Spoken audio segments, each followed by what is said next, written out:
This is DJ Zero Pro UG.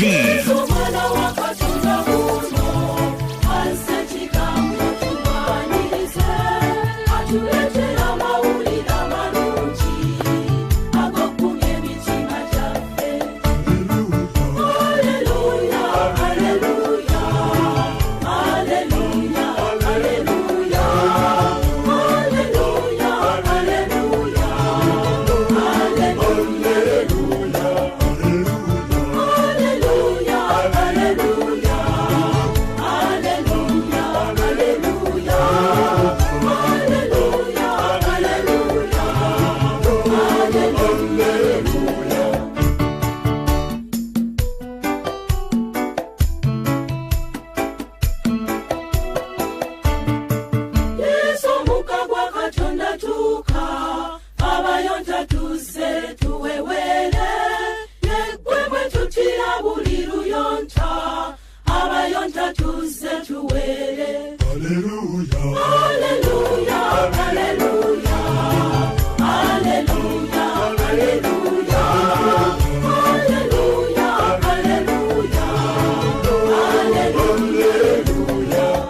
DJ Zero Pro UG, the Wheel King.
DJ Zero Pro UG.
Ngachitukusaba obere munyenye yafe omulabe uno atuwenja atuzejali tunatawa yangua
kwekute nyape tondeka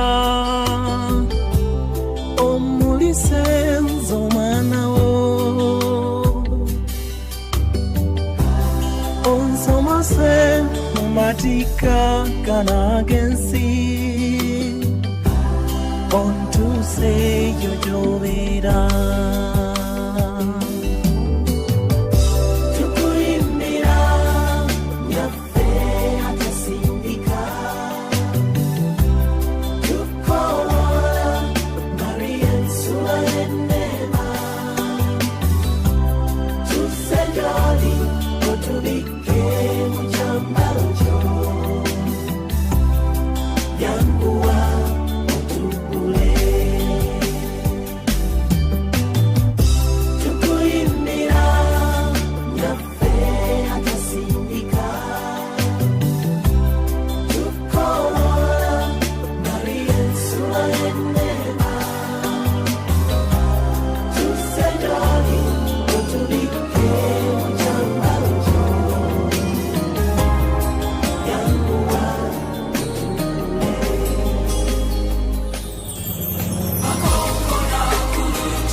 zisityenga kubanga woli kamoli musumba wolamu bwange nange setagenga mukamoko byawe mmere yange tata nonunamya mukamane mu maziga mangi sityenga kubanga woli kamoli musumba wolamu bwange nange setagenga mukamoko byawe mmere yange tata nonunamya mukama mukugezesebwa okungi zisityenga kubanga woli kamoli musumba wolamu bwange nange setagenga mukamoko byawe mmere yange tata nonunamya yesu ne mubalaba bangi nyweredde kubwo musumba wange kamoli musumba wolamu bwange nange setagenga mukamoko byawe mmere yange tata nonunamya yesu yesu yesu omusumba wange kamoli musumba wolamu bwange nange setagenga mukamoko byawe mmere yange tata nonunamya binje bikalu byembisanze nempangula kubanga woli kamoli musumba wolamu bwange nange setagenga mukamoko byawe mmere yange tata nonunamya This is DJ Zero Pro UG. Mama nyina kabaka Yesu gwe kiddukiro kya boonoonyi eno essaala yange nfunze mu bigambo ebitali biwoomerevu, wabula nsaba lwa kisa kye ekingi ontuusiza okwanjaga kwange eri Kabaka.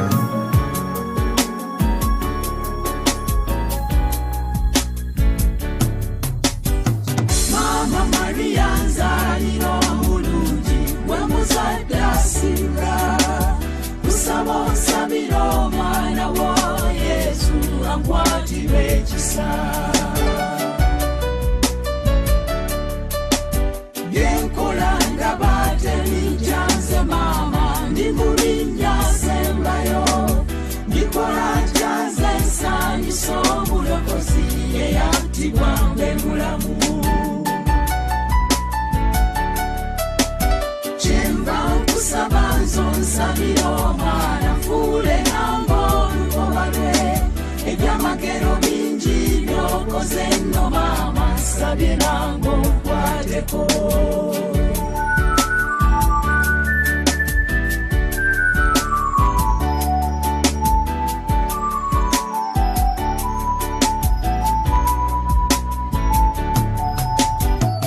Eddoboozi erisinga obulungi eriwulirwa ennyo omulangira, kusaba omugambe nti endiga ye yazaawa weeri neekomyewo.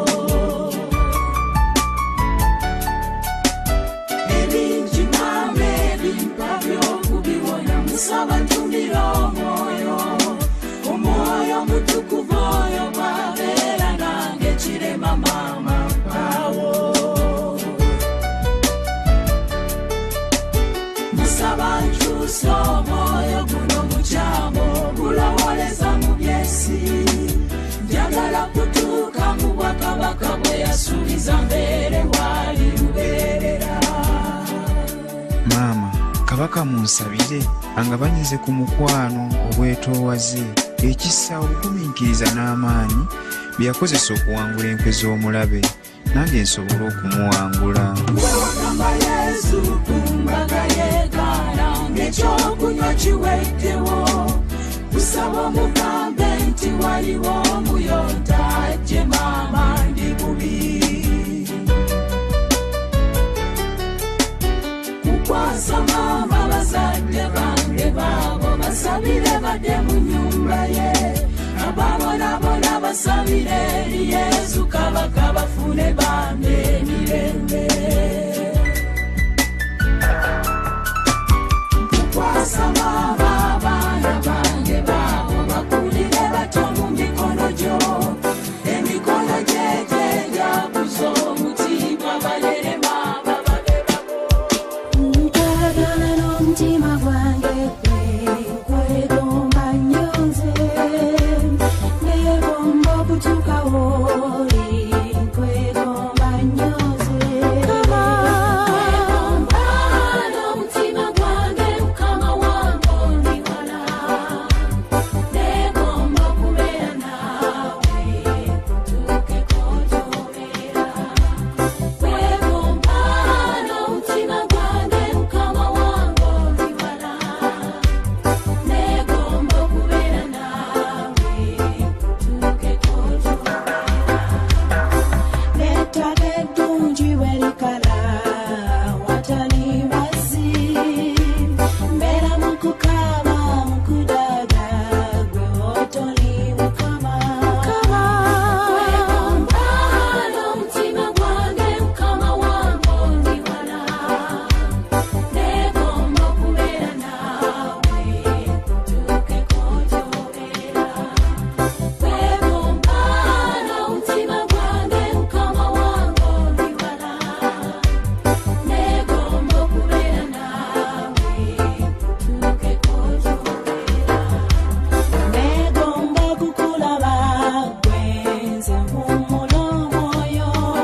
tugasobalero tunakuwakimu kama Katonda amasanyu g'emitima getulina tugatonere Yesu balero abakkiriza nawe bakkiriza mugenga wamu mumwebazasinga ajja kulungamya emitima gyataasa abawonye n'omulabe byaleeta Yesu tugasobalero tunakuwakimu kama Katonda amasanyu g'emitima getulina tugatonere Yesu balero onakuwala mutima kyotageza kutangatanga ne wesiga ebirala okuwola nga ddunda nakutunda nakutasa gwe n'obona ebizibu Yesu tugasobalero tunakuwakimu kama Katonda amasanyu g'emitima getulina tugatonere Yesu balero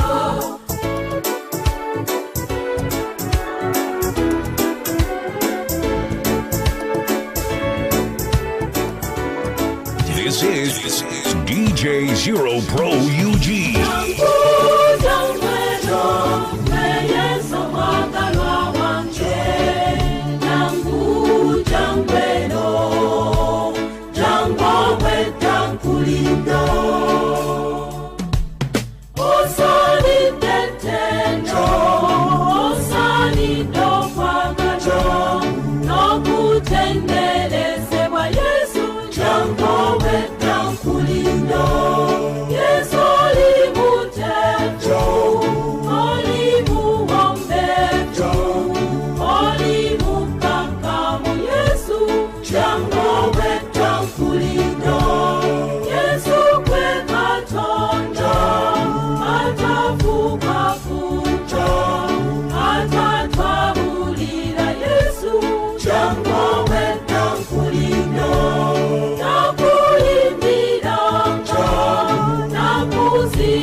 So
DJ 00.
yempela yekewafe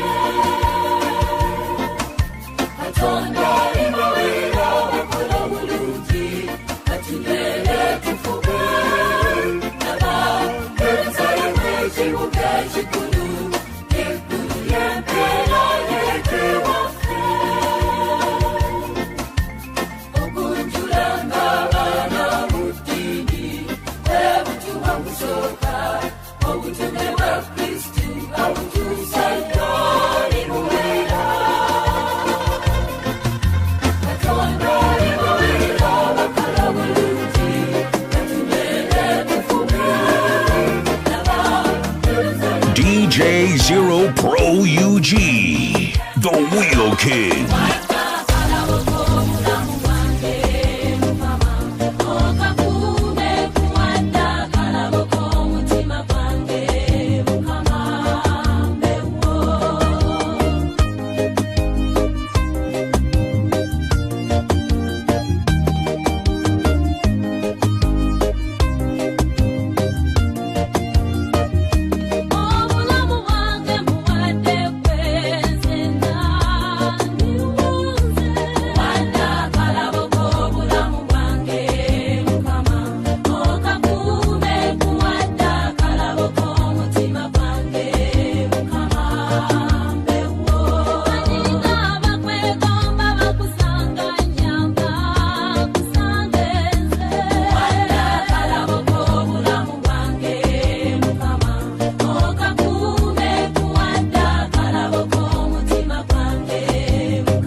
Mary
muzanyamba Eneliza ye yanchimayo nange tanyiwe Wamba kulira ndimunja Ampanirira mpulira Wekyo Tambulani Yesu mukubo y'abalungi efunda kubanga Oyo w'amaanyi asula muzanyamba wekyo Tambulani Yesu mukubo y'abalungi efunda kubanga Oyo w'amaanyi asula muzanyamba Wonna obulamu nabuwayo yabunsaba byuwe Byonna ebyange biri mu ye yalamula njiryo wekyo Tambulani Yesu mukubo y'abalungi efunda kubanga Oyo w'amaanyi asula muzanyamba wekyo Tambulani Yesu mukubo y'abalungi efunda kubanga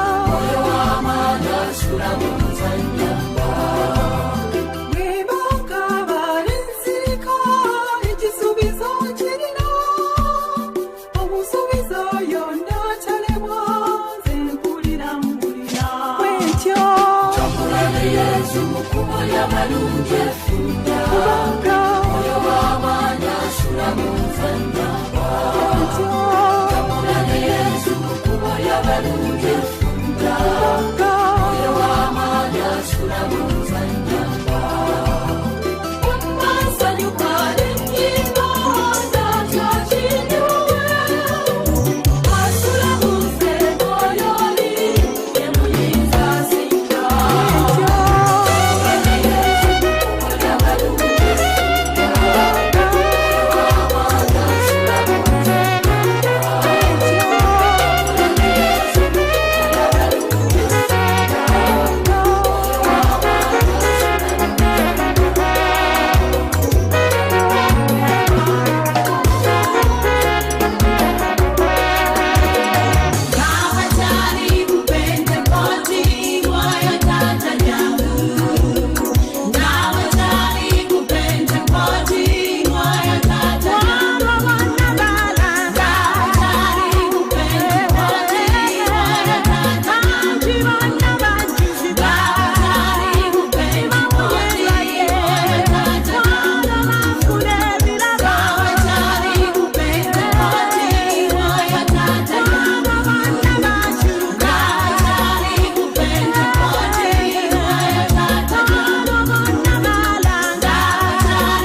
bajjajjaffe kubanga ye yekka asobola okusitula emitima gyaffe n'agituusa gy'oli.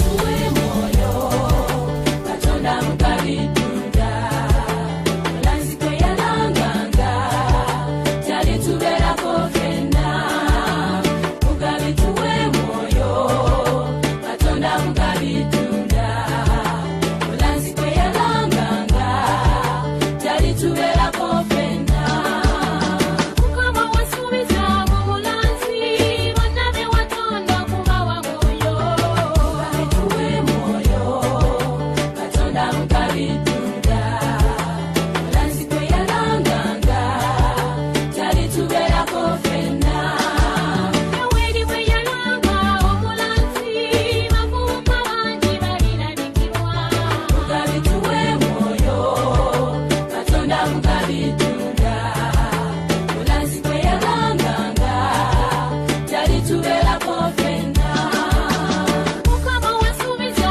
mu mulanzi fenna abaana tetuliranga Mugabi tuwe mwoyo Katonda mukabitunda Mulanzi kwe yalanganga Tali tuberako fenna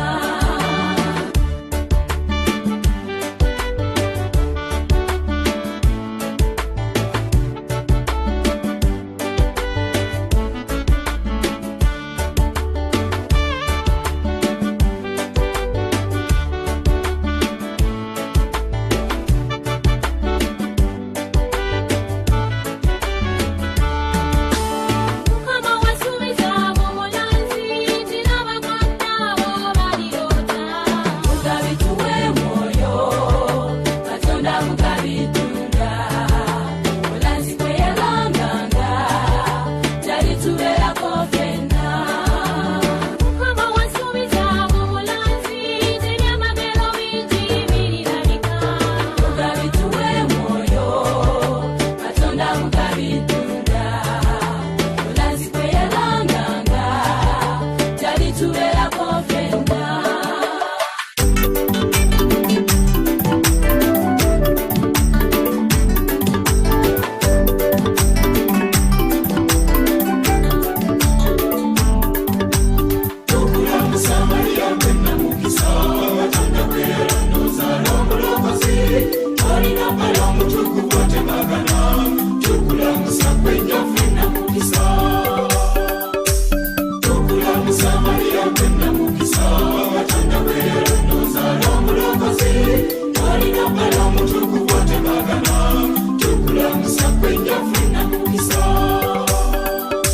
Olwokusalira Yesu omululuzi Katonda yamukunda obeera omutukuvu Nakukwanyiza omulokozi ava mu ggulu Tukulamusa gwenna ffenna mukisa Tukulamusa Mariya gwenna mukisa Katonda gwe yalondoza n'omulokozi Tolina bbala omutukuvu atemagana Tukulamusa gwenna ffenna mukisa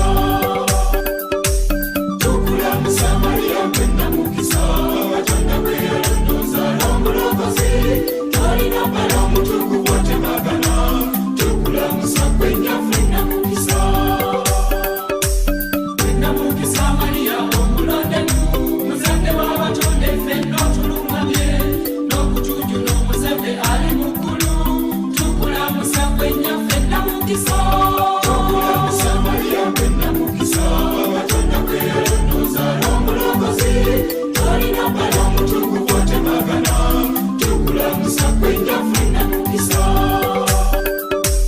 Tukulamusa Mariya gwenna mukisa Katonda gwe yalondoza n'omulokozi Tolina bbala omutukuvu atemagana Tukulamusa gwenna ffenna mukisa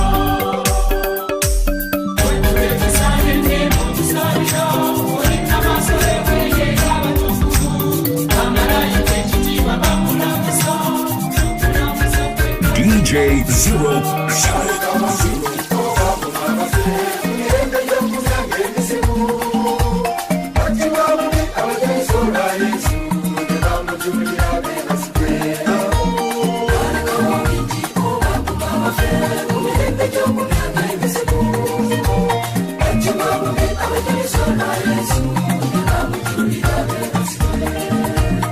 ababira bafubanyo bajene waffe batuletera dine tolera ne batubangula Kristo twamumanya naffe etunebaza olw'omulimu aleka obingi obakuma baffe ku mirembe gy'omumyaka emizibu ati bwabubi abajuliza olwa Yesu ne bamujulira beebazibwe aleka obingi obakuma baffe ku mirembe gy'omumyaka emizibu ati bwabubi abajuliza olwa Yesu ne bamujulira beebazibwe ekirenge n'emisana ng'abasoma eddiini ne bagikwatira ebbanga ntono bulala balesitani ow'okukyalira mu yiyendo kyokka baguma nga basoma aleka obingi obakuma baffe ku mirembe gy'omumyaka emizibu ati bwabubi abajuliza olwa Yesu ne bamujulira beebazibwe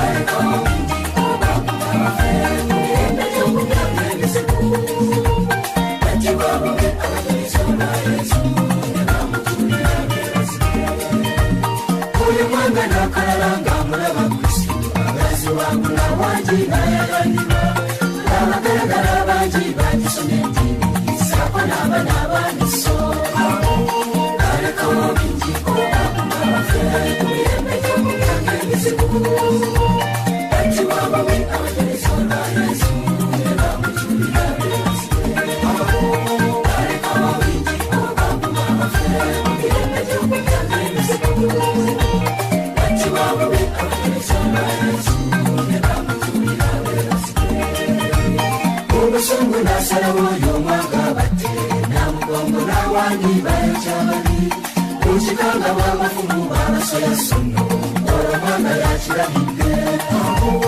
aleka obingi obakuma baffe ku mirembe gy'omumyaka emizibu ati bwabubi abajuliza olwa Yesu ne twandibadde tutasinga Kristo teyajja twandibadde waffe Kristo yeebazibwe twandifudde bubi twandibuze ffenno Kristo yatulonda twandibadde tutasinga Kristo teyajja twandibadde waffe Kristo yeebazibwe twandifudde bubi ffenna aboonoonyi Kristo yatulokola twandibadde tutasinga Kristo teyajja twandibadde waffe Kristo yeebazibwe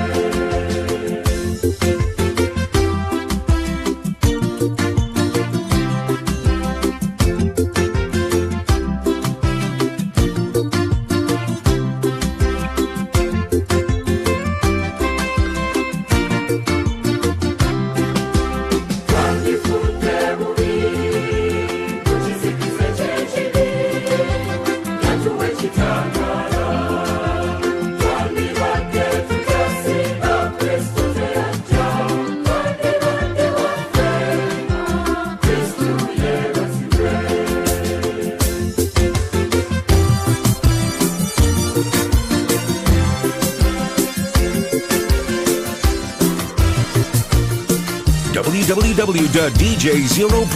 www.djzeroproug.com.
kulukulu mulya nsene munywa ne mazza bujja gy'obulamu bwonna bwonna buli mu nze yeegwego omugaati gwava mu ggulu antikristu yennyininyini gwe tulya aleero esikyajulaalidde tanda ate entukuvu byonna byonna n'ebifuna iwumba nyweze kulukulu mulya nsene munywa ne mazza bujja gy'obulamu bwonna bwonna buli mu nze iwumba nyweze kulukulu mulya nsene munywa ne mazza bujja gy'obulamu bwonna bwonna buli mu nze ayoyo omusumba yesu atuliisa mu ddundiro lye awaladde tweyanze ayoyo atwala n'enywa ku nsulo ze nga neesiimye omusumba tambako ihumba nyweze kulukulu mulya nsene munywa ne mazza bujja gy'obulamu bwonna bwonna buli mu nze ihumba nyweze kulukulu mulya nsene munywa ne mazza bujja gy'obulamu bwonna bwonna buli mu nze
Yesu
twetwe kabeera kaganuusirane ekyakaleta gwendo kaddeko muweerabire tewandaba omusumba mwendinaasobola kola kyokola senja kuwangula lwakukkiriza ajja kubituwa lwakukkiriza Mukama ye musumba wange era nange setagira angalamiza mutulire ebyomuddo muno antwala ku mabbali ag'amasamate siwamaanyi siwabwiza byonna byekozewo kibadde ekisa kya Katonda naawe yaleeta ekyamagero kyo sitandika kuba ekime nakussa ku ttaka akulaga abafudde akulaga bawonye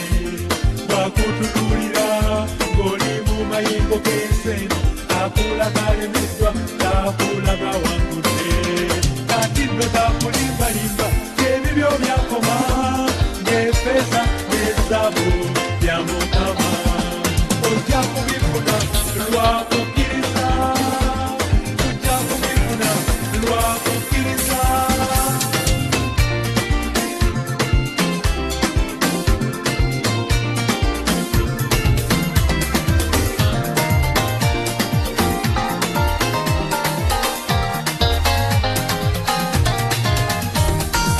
Oli mulungi, oli mulungi, oli mulungi, oh Yesu wange.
This is DJ Zero Pro UG on the wheels of steel.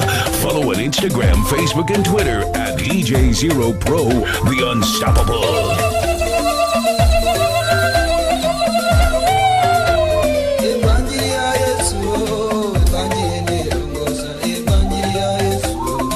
Evangelinge rongosa,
basibe mbawulire evanjiri eneerongosa evanjiri ya yesu evanjiri eneerongosa evanjiri ya yesu evanjiri ngeerongosa evanjiri ya yesu evanjiri ngeerongosa ebangula emitima mbawulire evanjiri eneerongosa ebangula emitima b'oluganda evanjiri eneerongosa evanjiri ya yesu evanjiri ngeerongosa evanjiri ya yesu evanjiri ngeerongosa ayi muno omulogo namunanga olongoka ayi muno omusezi ayi munanga olongoka evanjiri ya yesu evanjiri ngeerongosa evanjiri ya yesu evanjiri ngeerongosa etukuza ebyaffe mbawulire n'enjiri ngeerongosa enjiri ya yesu n'enjiri ngeerongosa evanjiri ya yesu evanjiri ngeerongosa evanjiri ya yesu evanjiri ngeerongosa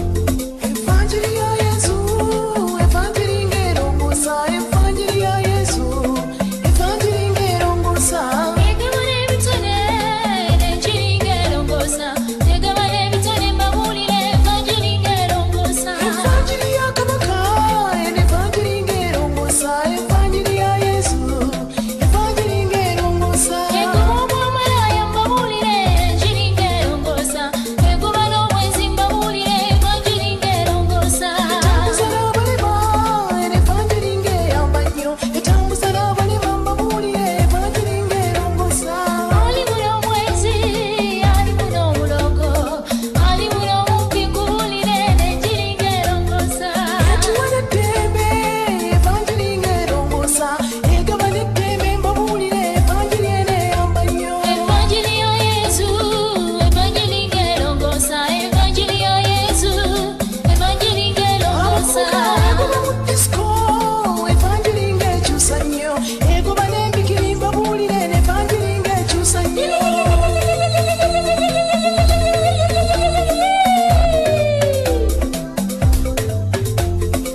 abanoonya babuulire n'enjiri ngeerongosa abanoonya abaami n'enjiri ngeerongosa evanjiri ya yesu evanjiri ngeerongosa evanjiri ya yesu evanjiri ngeerongosa egaba oluzaalo sibalimba n'enjiri ngeerongosa egaba abaana b'oluganda n'enjiri ngeerongosa evanjiri ya yesu evanjiri ngeerongosa evanjiri ya yesu evanjiri ngeerongosa ekyusa ne pawulo mbakakasa n'enjiri ngeerongosa kyusa ne pawulo n'enjiri ngeerongosa evanjiri ya yesu evanjiri ngeerongosa evanjiri ya yesu evanjiri ngeerongosa zuukiza abaafa mbabuulire n'enjiri ngeerongosa yazuukiza lazaalo n'enjiri ngeerongosa evanjiri ya yesu evanjiri ngeerongosa evanjiri ya yesu evanjiri ngeerongosa DJ Zero, the #1 pro.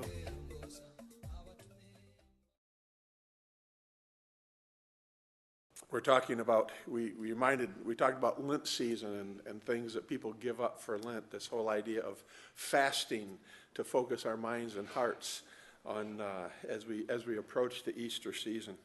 And today we want to think about giving up unrealistic expectations in our life.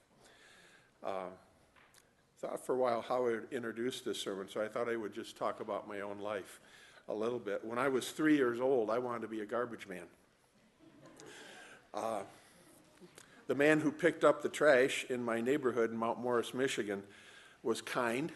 He always greeted me with a big smile, and he got the first crack at all the good stuff that was out on the curb. So, that's what I wanted. Okay. But in time, I came to realize that job had its downsides. And disappointed, I started looking for other avenues. When I was 8 years old, I wanted to be an archaeologist because they got to dig up buried treasures and old tombs That sounded really cool to me. And then I soured on that idea when I found out that they couldn't keep everything that they dug up. And once again, life disappointed me. You know, I really don't remember a time in my life where I didn't know that Jesus loved me. I was taught that probably prenatal by my mother. But through the years, ever since I was a boy, after asking Jesus into my heart, I have grown in grace and grown in understanding of those things. Knew that I needed to follow him.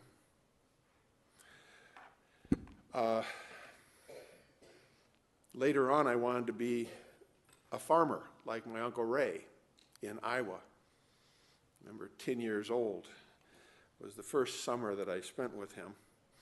On the farm, you worked hard, and I loved the work, and I loved my family members who were working beside me. And we worked hard, and we ate really, really well. And I think it was probably the only time in my life where we really relaxed when the sun went down. Because when the sun went down, the day was over. And I would sit out on the porch with my aunt and uncle, and we would look at the sky and talk about what happened that day. Frankly, if the Lord hadn't forced my hand, I think I'd still be trying to become a farmer. I still mourn the loss of that vocation. When I was 15, I wanted to be an archaeologist.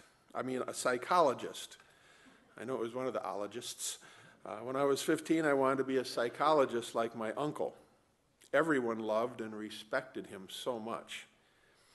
He was a soft-spoken man who gave my brother and I great big gifts at Christmas time, and he lived in a great big fancy house in a very expensive neighborhood that had its own golf course and country club. And man, that was the life for me, I thought, when I was 15. My aunt was sweet, she was generous, and she was beautiful. And my two cousins were my favorites. Then one day, he and my aunt got divorced, and the family suffered from the kind of unspeakable pain that divorce generates. It was horrible. The one who helped everyone else could not help himself, or the ones that he loved the most. And I didn't understand. But I soured on the possibility of becoming a psychiatrist. When I was 17, I wanted to be a teacher and a coach, and I signed my first employment contract a week after I graduated from college at the age of 20. I was married at the age of 22 to my beautiful wife, and we started our family. I loved what I was doing, and I thought I would do it until I retired. And the Lord had other plans.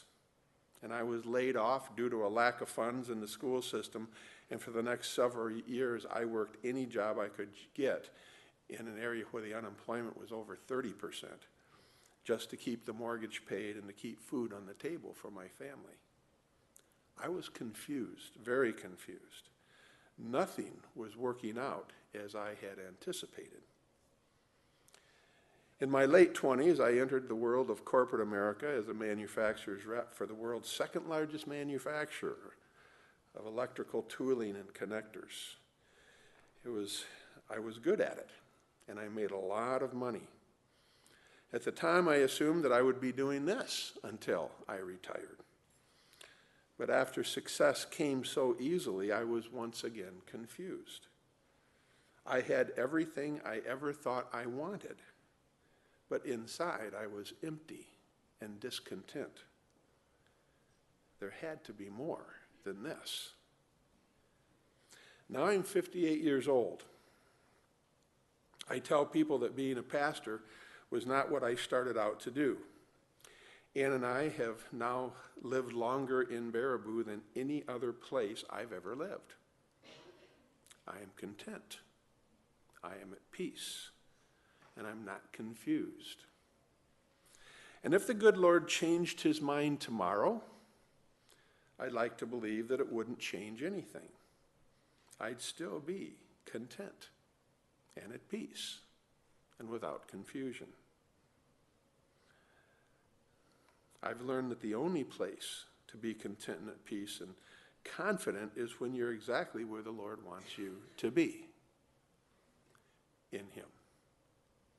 If you had asked Ann or me at any stage of our life together if we ever would have guessed that one day we would serve as a pastor and his wife in Baraboo, Wisconsin, I think we both would have felt that the prospect was highly unlikely. Very little in our lives we would have predicted. The only real consistent element has been the one that we have been following together. And that's the Lord. Sometimes we just can't know what's going on or what is coming next. God doesn't guarantee any future circumstance or uninterrupted prosperity. But we can trust that God will be with us through whatever circumstances we face, and that God will work with us to make the best results out of even the most hopeless of places.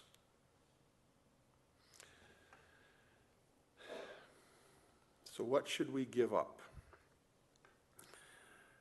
And in this series of things that I would ask all of us to give up, not just for Lent, but give up for the rest of your life.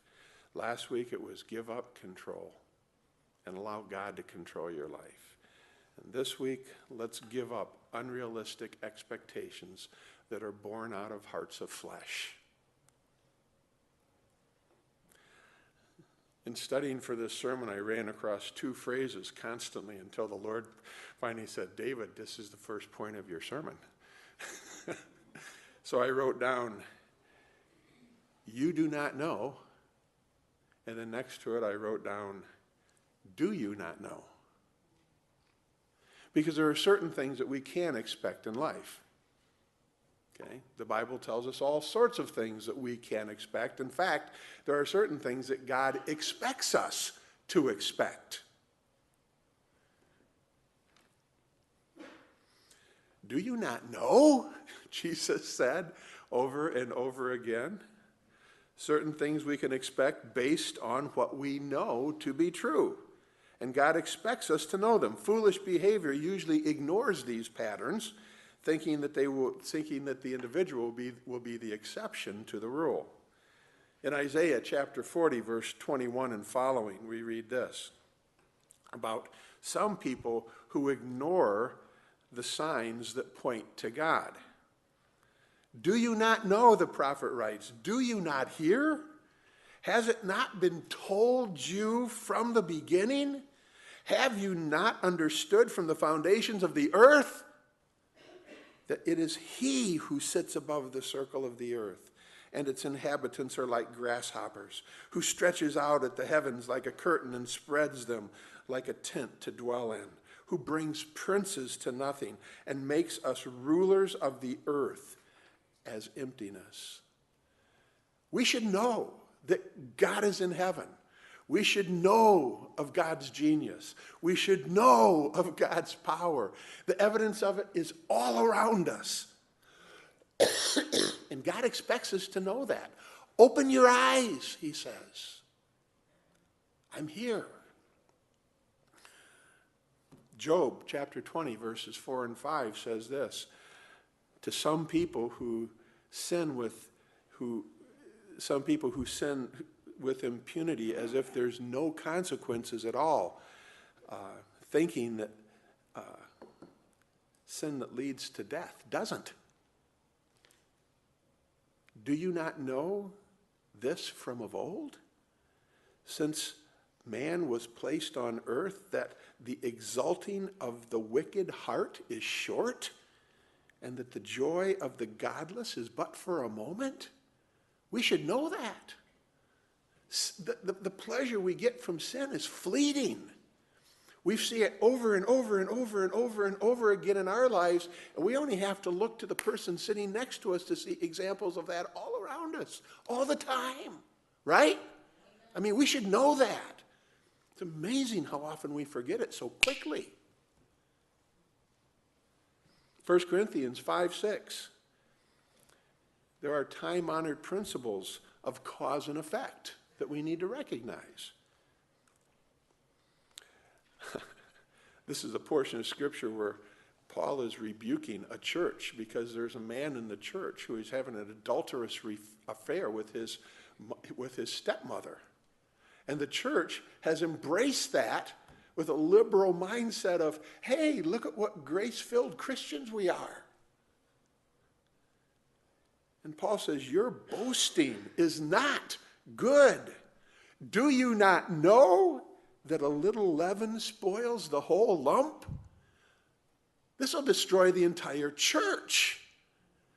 This kind of sin, this embrace of sin, will creep its way into all of our hearts and change the way that we think and the way that we all operate. This is cause and effect. We should know this. Well, those are the expectations that we can embrace. These are things that we do know. You can take those things to the bank. But there are unreal expectations also that the Bible often marks with the words, you do not know. Other things we cannot expect to know because they are hidden in God's great meta-narrative that we are a part of. You really want to read a book and know all the details of the book before you read it? Life, like books, reveal itself as time goes on. And it's what, frankly, I think it's what makes life exciting and wonderful. It is rare that God would reveal details of the future to us. It must be played out in our lives. If we believe that we can control what God alone chooses to determine, we may be met with disappointments. We may be met with discontent. We might meet resentments and perhaps even a weakening of our faith. We need to take God at his word, who says in Proverbs 27:1, do not boast about tomorrow, for you do not know what a day may bring. Okay? I'm surprised you only got one amen for that. You know, I mean, you don't know what the day is going to bring, do you? We don't know what the rest of the day is going to bring. Who does? God does. I can't wait. I mean, you think about the position that we're in. God does know. And he is about making us into people of excellence. And everything that he deigns to happen in our life is for our own good and for the good of his kingdom. Even the pain and the suffering. And the happy surprises. You know, I heard somebody say once, and I found it to be true, I'm so much more thankful for the answers to prayers that I never prayed. You know? Okay. God gives me so much more than I ask him for. That's not an apologetic for not praying, by the way. Take God at his word, who says in Ecclesiastes 11:5-6, as you do not know the way the Spirit comes to the bones in the womb of a woman with child, so you do not know the work of God who makes everything. In the morning sow your seed, and at the evening withhold not your hand, for you do not know which will prosper, this or that, or whether both alike will be good. When you give that to somebody, you don't know what it's going to bring about in their lives. You have no idea. I said, that's what I heard this morning. Were you blessed by the Holy Spirit? I don't know. I'm going to guess you probably were, just in the fact that you were obedient. I would guess that was a blessing. But you don't know what God is going to do when you're obedient to him. Sometimes the seed will germinate. Sometimes it won't. It's not your job to germinate a seed. God does that.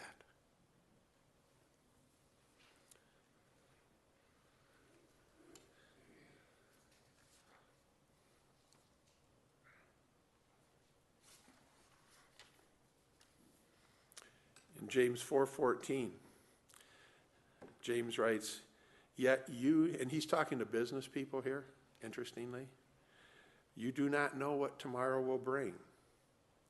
What is your life? For you are a mist that appears for a little time and then vanishes. We'll look at two case studies here. One for a man who seemed just to walk in faith. Another for a man who seemed like he needed to know, okay, but was frustrated because he didn't. And then Jesus explained it to him. We're going to talk about Abram and Nicodemus. If you have your Bibles, just join me in Genesis chapter 12.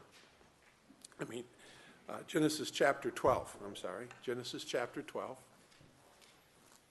Every time I go to Genesis, I feel we just covered this, but it's been a while. I don't know what it says in your Bible. It probably has a subtitle like The Call of Abraham. Of course, at this time in his life, his name was not Abraham yet, but his name was Abram. And he lived in the land of Ur. And in Genesis chapter 12, it says, "Now the Lord said to Abram, go from your country and your kindred and your father's house to the land that I will show you. So get up and go." And then a promise. "And I will make of you a great nation. And I will bless you, and I will make your name great, so that you will be a blessing. And I will bless those who bless you, and him who dishonors you I will curse. And in you all the families of the earth shall be blessed." So Abram went, as the Lord had told him, and Lot went with him. Abram was 75 years old when he departed from Haran. This is one of those portions of Scripture where it just leaves me with far more questions than answers. After I read this, I want to sit down with Abraham and ask all these questions. What went through his mind as he considered this direction from the Lord? Did he consider disobeying God? Did faith overcome a fear of what may lie ahead? Was the promise of blessing enough to drive him forward? Did he think about everything else that was going to happen before the promise was fulfilled? I mean, you think about the promise that God gave him. How much of it really did Abraham get to see in his own lifetime? None of it. Okay? Was he at the age of 75? I know ages were different back then, but you take in a lot by the age of 75. Was this 75-year-old man restless and seeking adventure through launching out into what was unknown to him? Frankly, I wish we had more 75-year-olds who were like that. And they saw their pending retirement as a time for really letting loose and doing exactly what the Lord wanted them to do the whole time. Was his faith in God at this point in his life sufficient to testify to his own mind and his own heart that it is enough that God's hand is in this? That's enough for me. And I would say that perhaps it is enough to know that God called and Abram went. And that's what we need to pick up from this portion of Scripture. When God calls, we go. Suddenly you lose your job? Didn't happen by accident. God's hand is in that. What does it mean? For me, in my life, although there always seemed to be these disappointments with that, it always brought something better. Even when something was worse, it was better. I just didn't know it at the time. All those penny ante jobs I had just trying to keep food on the table, God was teaching me something that I didn't know at every turn that I needed to know to do what I'm doing now. And I'm telling you, that wealth of experience is unspeakably valuable to me in the ministry today. Go to John chapter 3, verses 1 through 7. John chapter 3, Well, we're 1 through 17, I'm sorry. Read a big chunk here.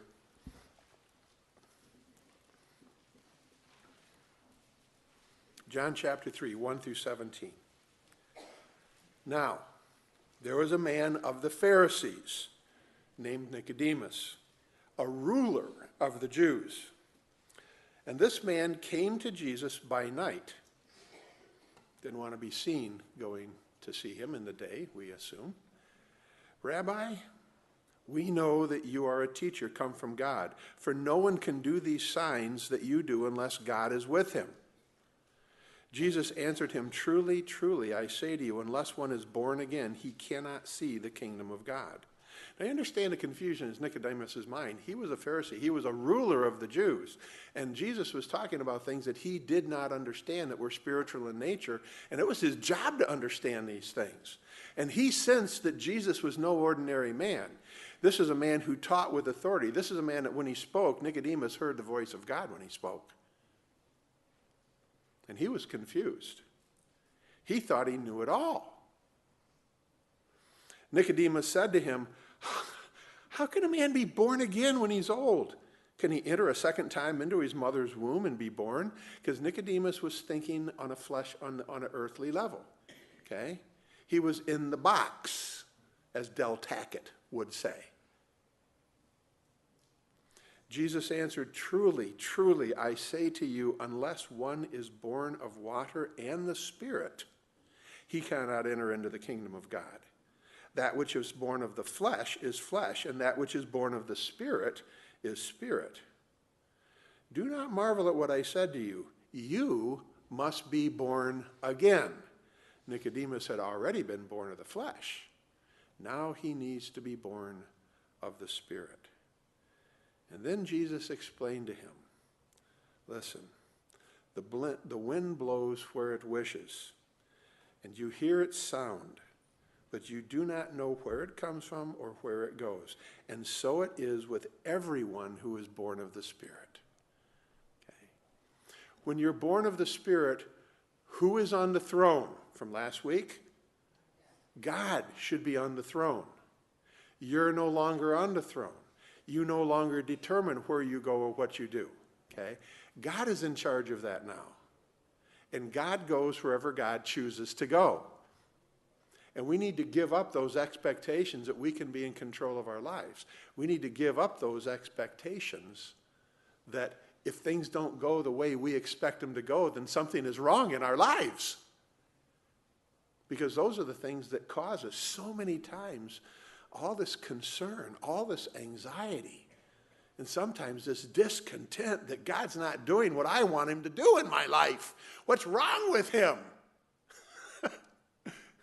What's wrong with God? What's wrong with us? Yeah, a lot. Well, Nicodemus said to Jesus, how can these things be? And Jesus answered him, are you the teacher of Israel, and yet you do not understand these things? Truly, truly, I say to you, we speak of what we know and bear witness to what we have seen. Okay, that's do you not know? But you do not receive our testimony. For if I have told you earthly things and you do not believe, how can you believe if I tell you heavenly things? No one has ascended into heaven except he who descended from heaven, the Son of Man. And who is Jesus referring to when he said that? Himself. Nicodemus, I came from heaven. Okay? I understand heavenly things. You do not. You are earthbound at this point in your life. And as Moses lifted up the serpent in the wilderness, so the Son of Man must be lifted up, that whoever believes in him might have what? Eternal life. Those are spiritual things revealed to him. Jesus was talking about his impending death and being put up on a cross. And then we come to John 3:16. You want to say it with me? For God so loved the world that he gave his only Son, that whosoever believes in him should not perish, but have eternal life. Those of us in Christ hear that, and it's almost like breathing to us. But you know, for most of the world, It's confusing. It doesn't make sense to them. God sent not his Son into the world to condemn the world, but in order that the world through him might be saved. Nicodemus wanted desperately to understand Jesus' teaching. How can a man be born again? It made no sense. There was nothing in his vast wealth of experiences that allowed him to understand this basic teaching from Jesus. This was extremely disturbing because according to Jesus, it was a concept upon which his salvation was dependent. And Jesus explained that he was trying to understand things in accordance with his flesh, this physical world. However, salvation is rooted in spiritual truths that are known only to the Spirit of God and can therefore only be revealed by the Spirit. We know what has been revealed to us in the past and the present. We do not know what the future will bring unless the keeper of time reveals it to us through prophecy. We who are born of the Spirit are subject to the Spirit of God alone, and God alone knows why. Where and how the Spirit is going to lead is buried in his own mind. And how blessed are those who are born of the Spirit to know that our faith rests in the one who knows all things and is supremely sovereign over all of creation. It's okay for us to give up those expectations and live in the moment and obey God at every turn. You know, my dad once told me, and this shocked me when he said this, he said he never applied for a promotion in his life. Never ever sought promotion professionally. Yet I knew his life was marked by promotion after promotion after promotion after promotion. He joined the Army as a buck private and came out of World War II as a corporal. I think that was common in those days. Field advancements. He went to college on the GI Bill and became an English teacher with a graduate degree in administration and counseling. He got a job in Pontiac, Michigan as an English teacher and then was later asked to become a counselor with a pay raise. A few years later, he was asked to be an assistant principal at Washington Junior High School. That's where my wife went to school, actually, back when we had junior high schools. By the way, for you young people, they call those middle schools today, okay? A few years later, he was asked to be the very first principal at Kennedy Junior High School, a brand new school that they bought as Pontiac was going great guns and the plants were working 24/7, those plants that don't even exist anymore. Later, he was asked to move up to become the assistant principal at Pontiac Northern High School, where I went to school, where he served until he retired. Until he was asked to come back to be the interim principal at Pontiac Northern High School, and he went there and did that until he retired again. Until he was asked to come back to work downtown at the head administration office, until he finally retired and said, "That's enough." And during his time in Pontiac, he was beaten up by thugs and gang members. He was given a brand new school to organize and open. He was given an old, dilapidated school full of endemic problems to fix.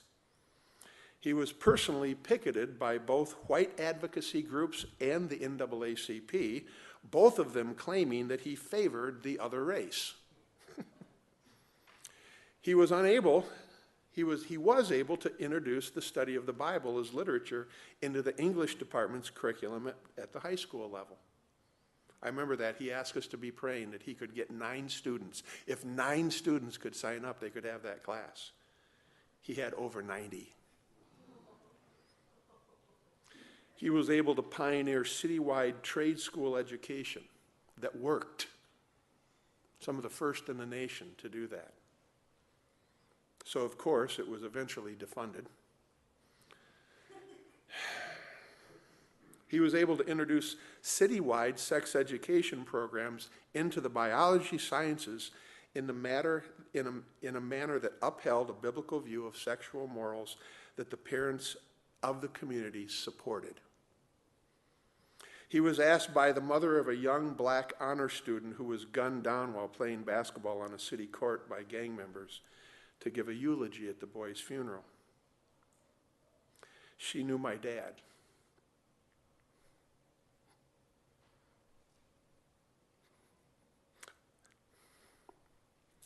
She knew my dad was a man of God and that his presence would help bring healing to a very troubled city. My dad told me years later it was the greatest honor ever bestowed upon him.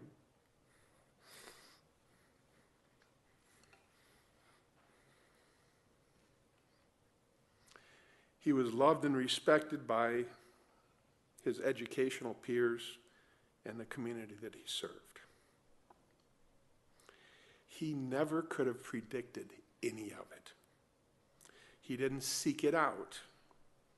He just got up every morning, read his Bible and prayed, watched the first 20 minutes of the Today Show with Hugh Downs, and he went to work for the glory of God. Give up your expectations. I know that for years people have been telling you to follow your dreams and you can do anything.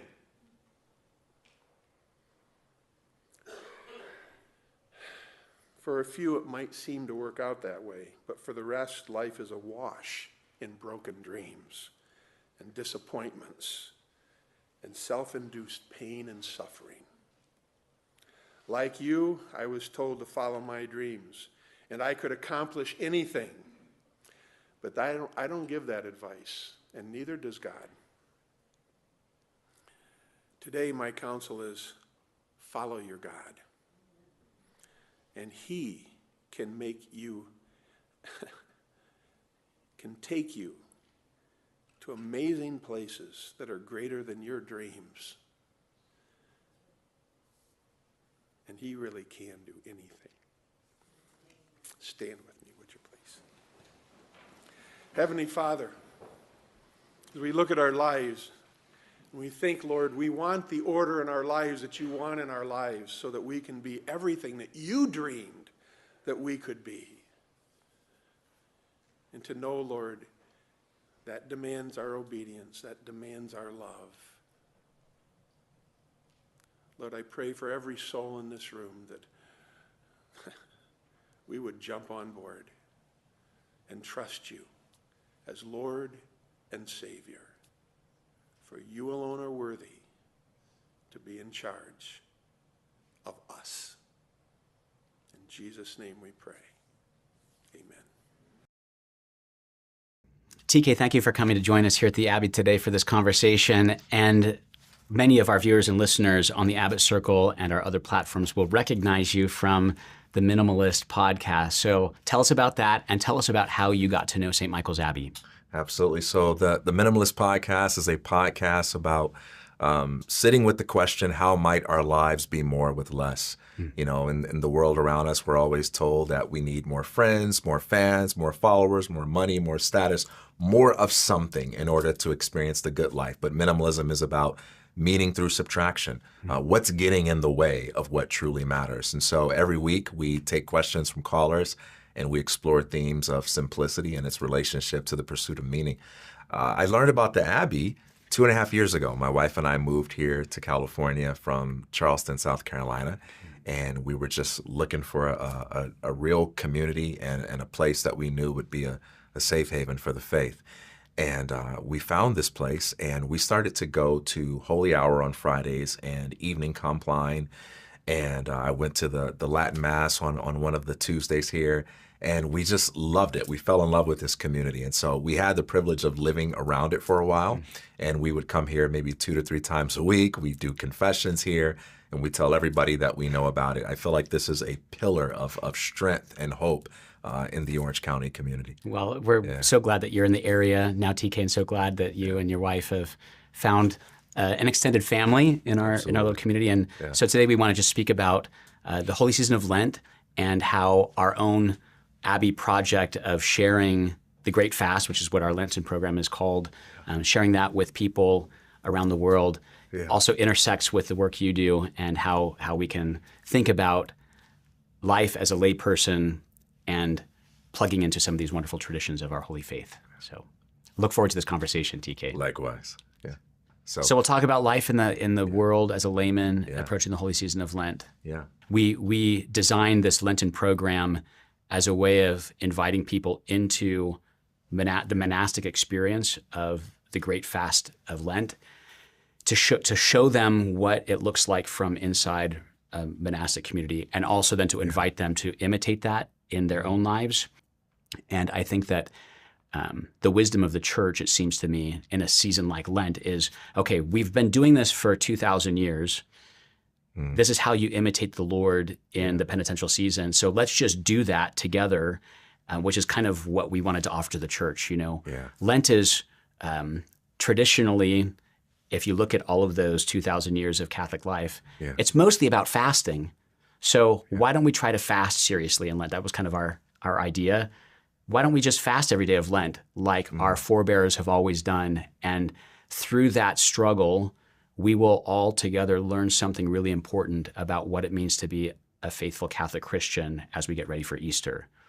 And so the church has shown us that here's one way to engage with your terrible daily duty in this particular time of the church's liturgical year. So what do you think about that? I love that because it speaks to the purification aspect of Christian life. And one of the things that's so intriguing about that to me is that on the surface, that sounds very boring. On the surface, it sounds like what we're doing is we're by saying yes to God, we're saying yes to a life of having days where we don't get to eat food or don't get to eat fun food, or having days where we do these practices that are designed to do nothing more than make us more comfortable with going without. But part of what's happening through that purification is the reordering, the supernatural reordering of those disordered appetites. And one of the things that we underestimate is just how incompetent we are at being satisfied, at being pleased. And you see examples of this if you take like a jazz appreciation class or an art appreciation class. You learn that there are these forms of pleasure that you can't actually enjoy unless you do very difficult things that acquire new competencies. And then when you take some time, you learn how to listen, you understand what improvisation is, you understand what syncopation is, you understand what dissonance is, you understand the chords, and you can listen at a new level and say, wow, 2 years ago when you put on that music, I was really bored or I was just annoyed by it, but now I can appreciate it, right? Because I have the ears with which to hear it. I have the mind to understand it. And holiness is a little bit like that. It's an acquired taste, like the spiritual life, maybe in the beginning is boring. Going to mass isn't as fun as going to a movie, or praying the rosary isn't as fun as listening to the radio when we're driving in our car.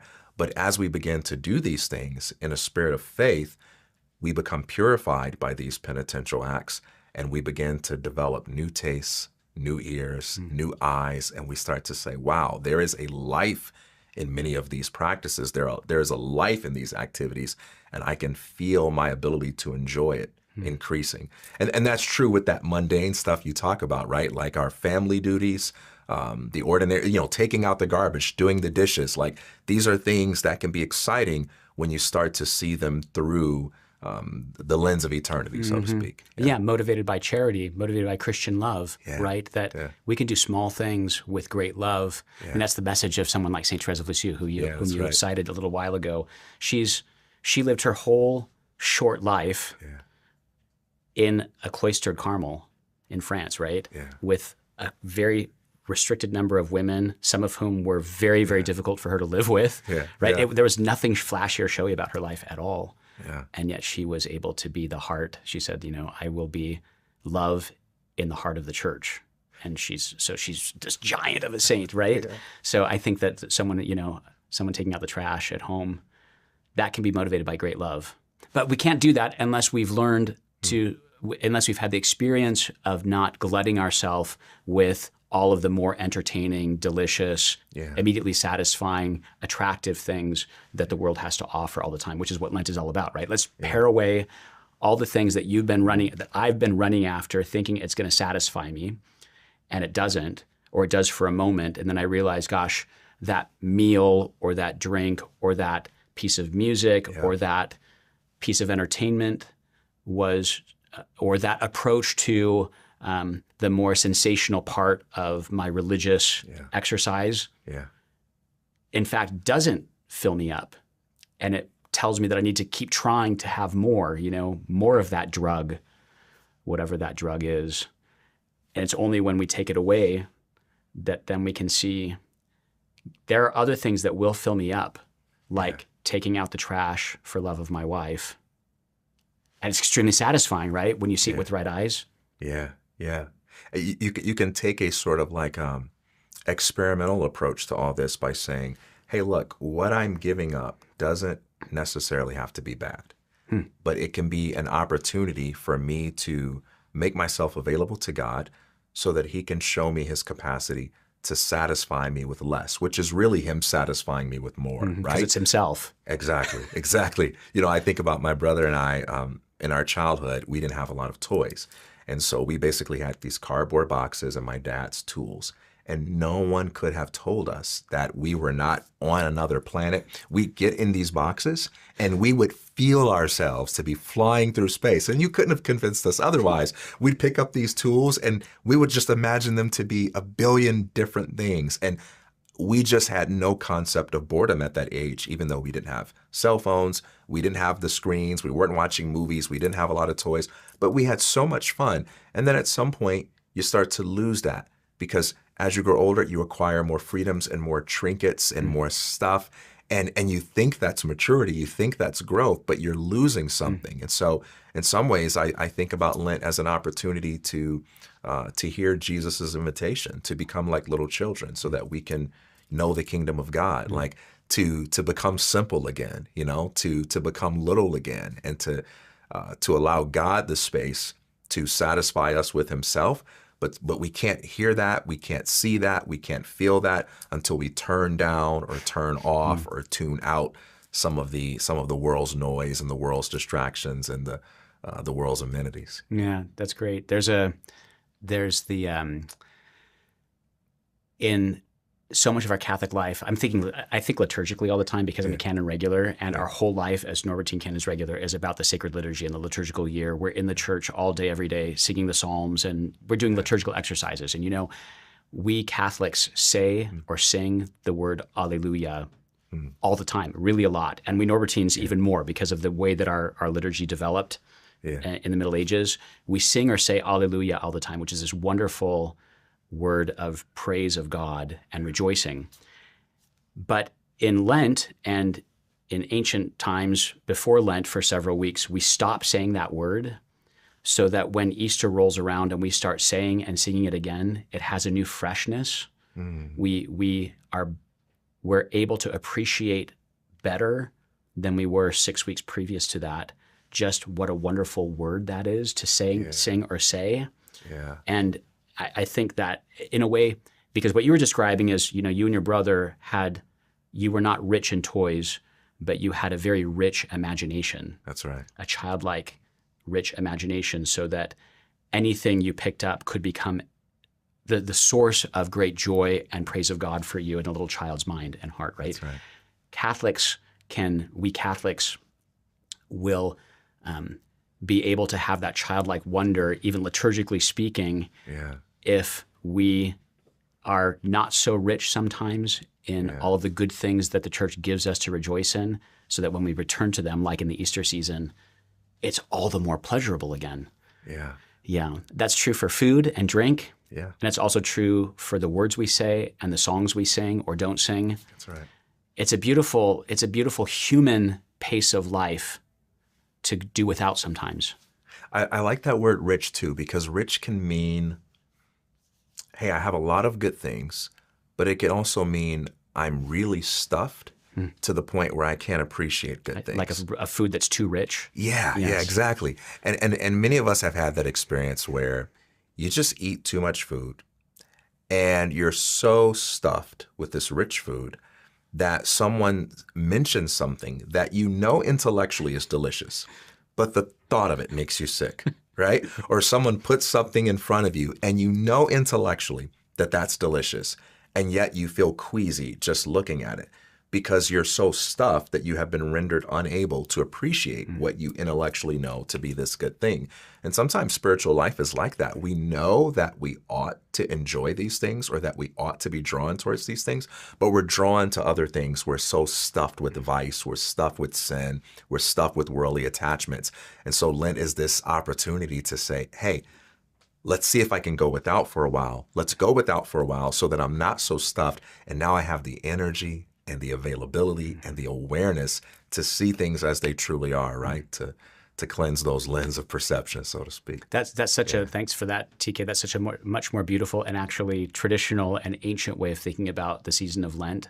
What you just articulated in the current sort of moment that we live in as Catholic Christians, we often want to think about Lent as, let's just trim away a little bit of what I like. Yeah. And rather than to dig deep into a kind of purification, conversion, metanoia, cleansing that will allow me to rejoice in the richness that God is already giving me all the time. But I can't see it, I can't taste it because I'm too rich in the sense that you just, life is too rich in the way that you just articulated it. And the ancient approach to the holy season of Lent is precisely what you just said, of not just trimming away the excess on the surface of our life, but purifying it from within. And of course, classically, that's just, let's just fast every day. You know, fast in the church's way of fasting. One meal, have one meal a day. See how that does, what that does for you. And the church in her wisdom is showing us in a very concrete bodily way that becomes the icon for then the real purification, which is a spiritual one, and an opening and a making room for God, which is a spiritual thing, not so much only a physical thing. Yeah, cleansing the palate, so to speak. Cleansing the palate, I love that. My first restaurant job, we had to learn how to wine taste, and I just didn't get it. They would bring out these different wines, and they'd say all these fancy words, and I felt very impressed by the people who could speak this way and the way they described it, but I did not get it. And you could sit down 5 glasses of red wine and they all just tasted the same. It really felt like that for a long time. And I had to go to these classes every Saturday, and I dreaded them because I felt like this pressure to pretend that I could, taste blueberry notes or whatever it may be. I could taste the oak, and I just couldn't.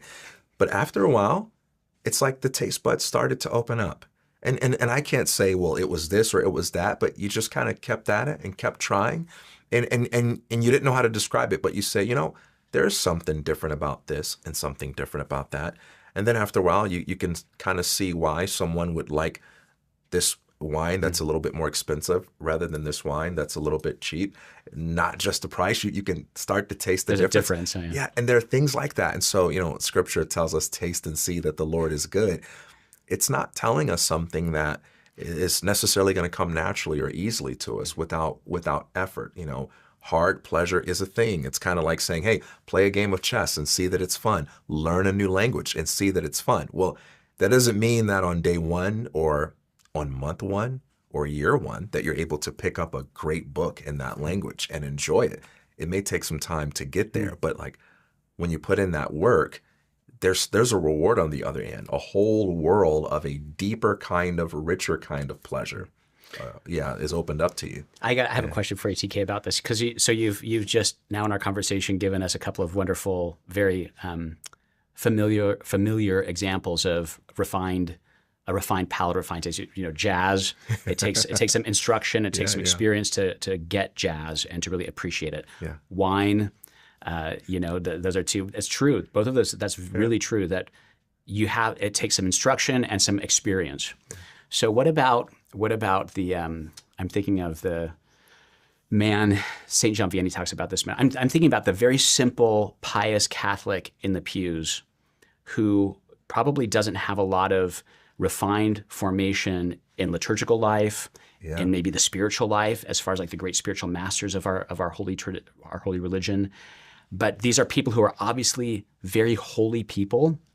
That woman or man that you might know at your parish, Yeah. and they probably can't tell you much about St. Francis de Sales or St. Therese of Lisieux, or they can't tell you like what are the contours of the liturgical season or sacramental theology, but you know that they're just holy people. Yeah. St. John Vianney famously talked about this man. He would see come into his parish church at ours, at the parish church there, this laborer, and he would come and lean, I don't know if it was a shovel or something, outside the door of the church and go and sit in the church.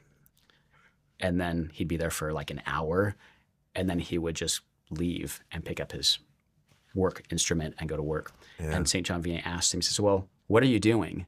And he said, I look at Jesus and he looks at me. Mm. You know, there's like a wisdom and a holiness there, but it's not refined. So what do you think? Like, what do those people have that is the same appreciation, refined edge of the spiritual life that is the same as being able to discern a good wine or to appreciate jazz, but somehow it's just theirs already? So I go back to the example of my brother and I being little boys playing with cardboard boxes and just having the time of our lives. And I still can't get back to that. I have still not tasted any kind of pleasure or joy at my age that is as pure as that. I'm still working to get back to that. And you compare that stage to the person that's taken the jazz appreciation class and they listen to Miles Davis, John Coltrane, and they get it all. Both of those are refined, but in different ways, right? One kind of refinement comes from having to develop this skill, having to sharpen the mind in a certain way. But there's another kind of refinement that comes from being unencumbered. Free. Yeah. And some people don't have to learn because they don't have anything to unlearn. And so I think the guy that St. John Vianney talks about is very refined, right? Because although he didn't acquire this knowledge through the reading of books, by sitting before Jesus, right? Opening himself up to God, it's like God is enhancing this guy's awareness of his love for him. And that is the end of all things, right? So I think of, was it in the end of Ecclesiastes where it says, of making many books, there is no end, and much study is weariness to the flesh. This is the conclusion of the whole matter, right? Fear God and obey his commandments, because everything that we do for pleasure, whether it's jazz or wine, that wine or jazz or that food, it's kind of a means to an end. That's right. It's pointing us, right? It's pointing us to the real source of all good. Yeah, right? yeah. There's some sort of euphoria that we're seeking on the other side of that. And so all of these things are just sort of like foreshadowings of God's infinite ability to delight us. And it's not about the thing that we use to get there, you know? It's about the God who uses those things as instruments. Yeah. Those are that's the classic.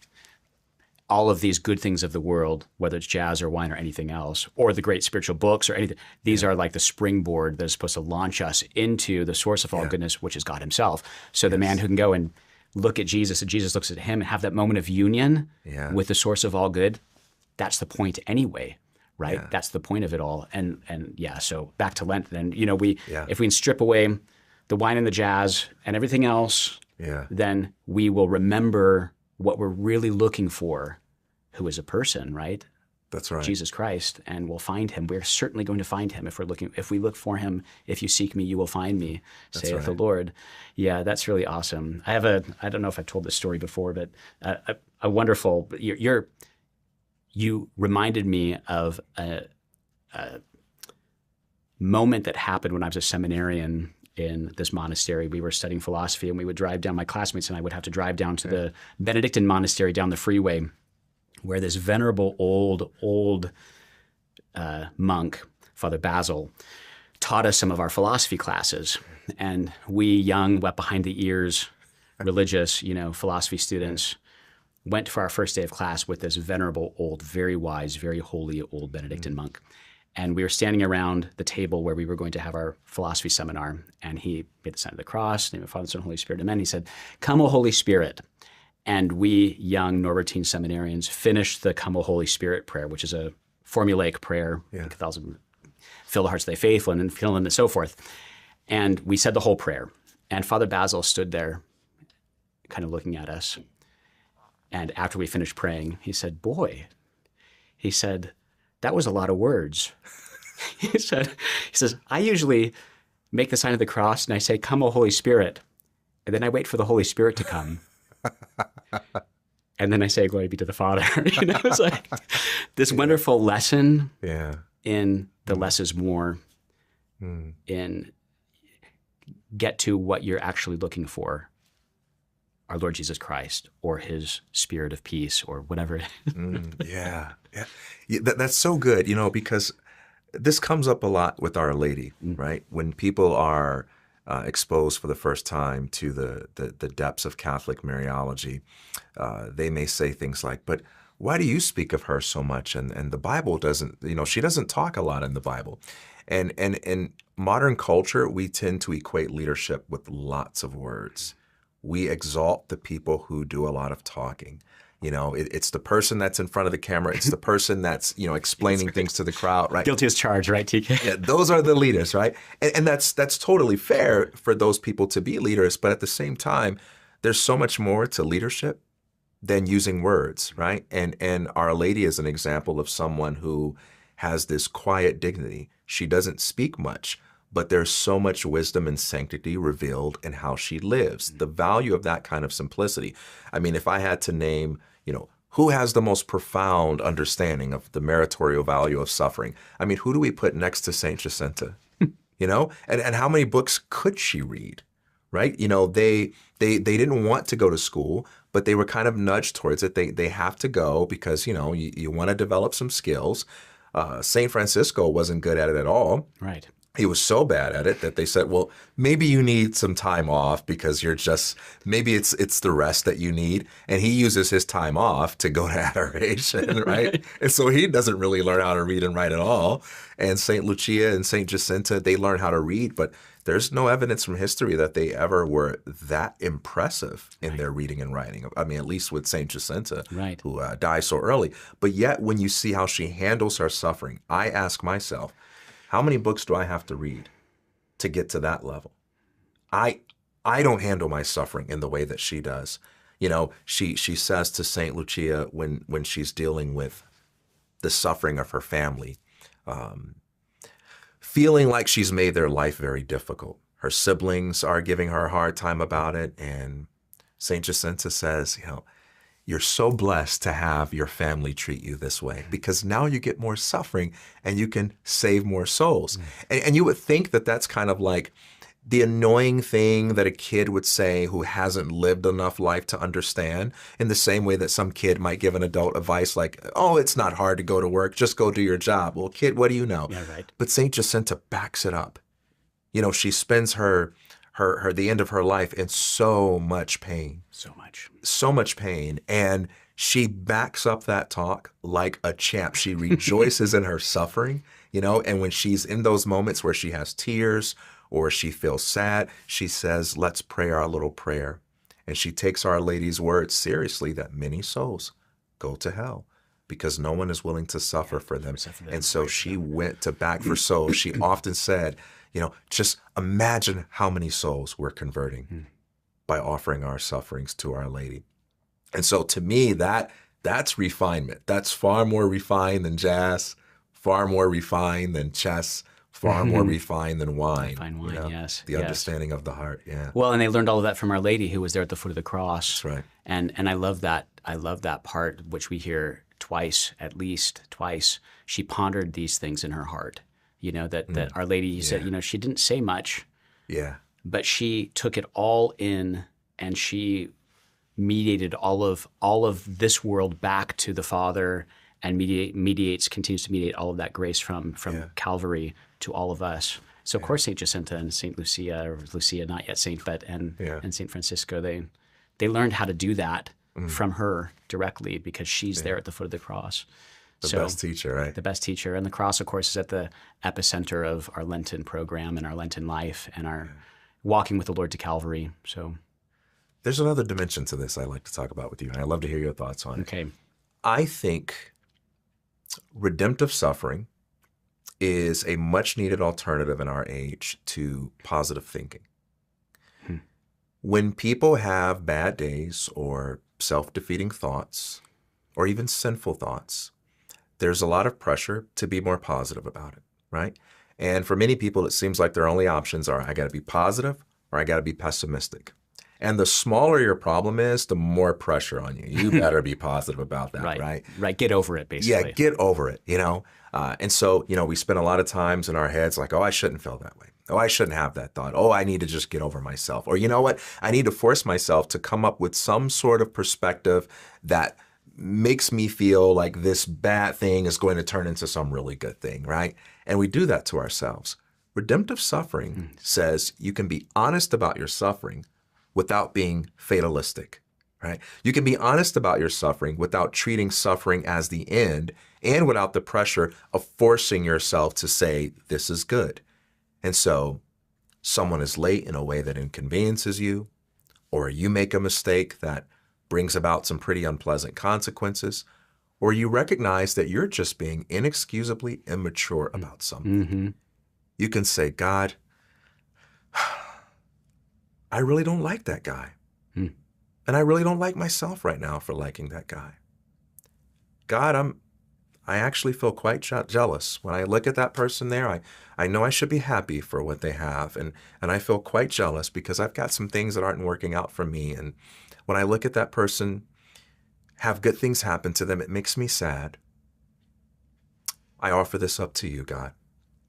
I offer this up to you for my own sanctification so that you can make me like yourself and so that you can convert lost souls. That's powerful. That's so beautiful. That's so beautiful, TK. That's the our mothers and our grandmothers, at least my mother and my grandmother, my grandmothers used to tell us all the time as little children, offer it up.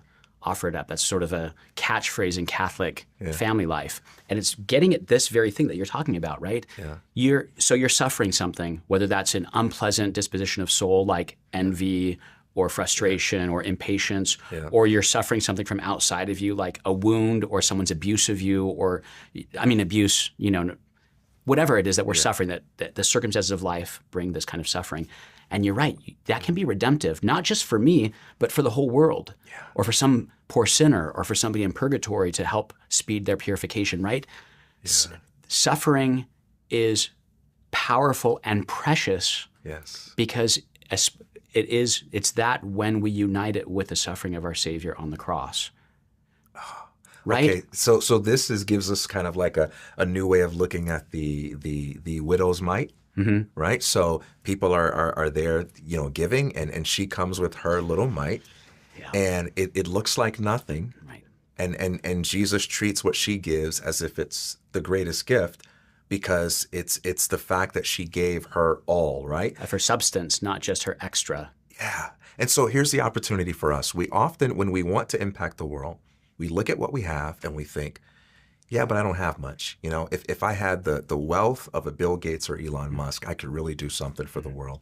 If I had the popularity and the charm of a Leonardo DiCaprio, then I could use that to give motivational speeches to the kids. And everyone would listen to me, But I don't have that kind of status. I don't have that kind of wealth. And I don't even have the skills that person has. Boy, if I could sing like that or speak or write like that, I could really do something. And let's say you are the most unskilled person in the world.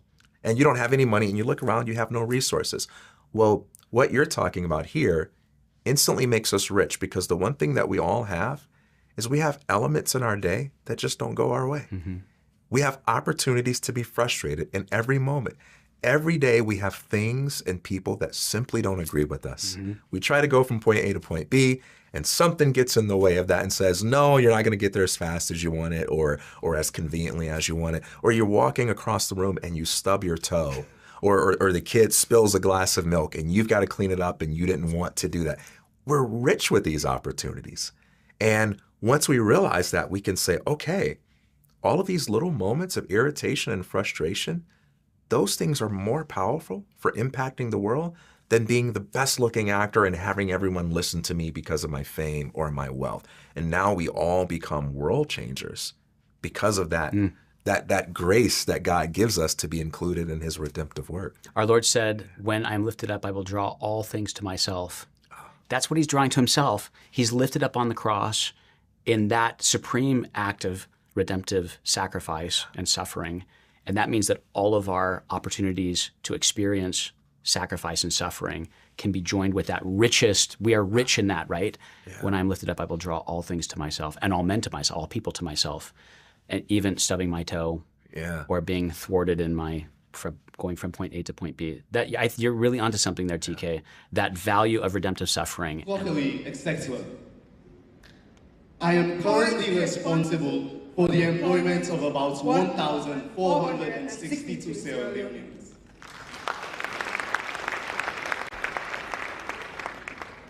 I am gold. I am a chemical element and occur naturally. I occur in all greenstone belts including Tula Mountains, Tangari Hills, Nimini Hills, Goli Hills, and Kambui Hills. I occur as very small to microscopic particles, nuggets in cracks in rocks, or veins between layers of rocks. When I am washed off from the rocks by running water, I end up as an in February 2021 in Kono District. Sierra Leone may be the next gold mining jurisdiction due to the favorability of gold occurrence and the number of exploration and mining licenses granted. Because I am soft, when combined with other metals, I'm used in jewelry, electronics, and coinage. I am responsible for the industrial employment of around 1,000 Sierra Leoneans. Thank you. I am illuminate. I am black, heavy, and when washed away from rocks, I accumulate at the bottom of sediment as black sands. I occur together with my sister, Gutai and Zako.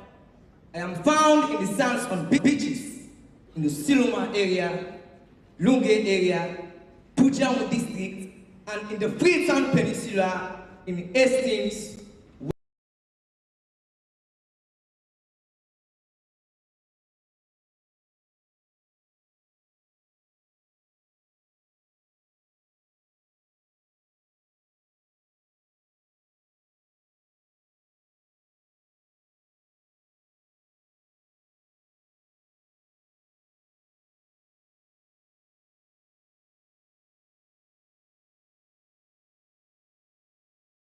Hello, Yo, Toke, and Ogu. Large scale.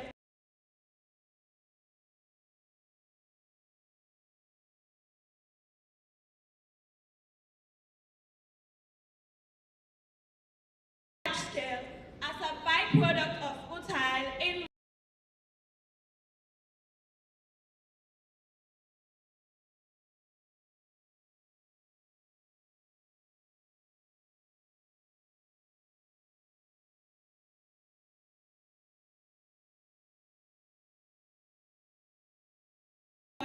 area where you can find the highest and largest quality of natural rutile deposits in the world. I can also be located in Rotin Funk, Southern Province, and Cambria areas in the northwest region of Sierra Leone. Oh wow! I wonder how many people know in Sierra Leone that I am mining an extremely large quantity and I account for 1/3 of the total rutile production in the world. Interesting development. I now carry 100% Sierra Leoneans ownership.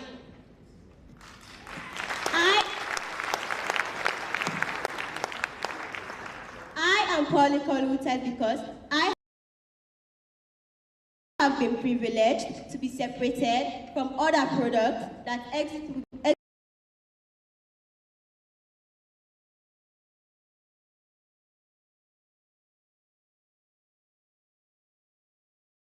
with me in my environment. All thanks to Sierra Rutile Limited and also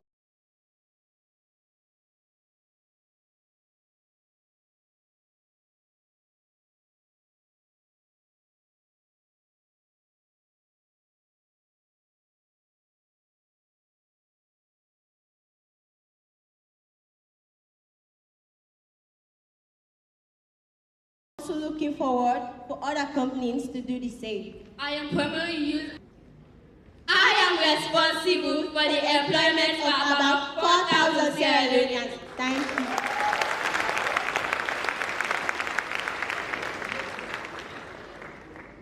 I am Diamond.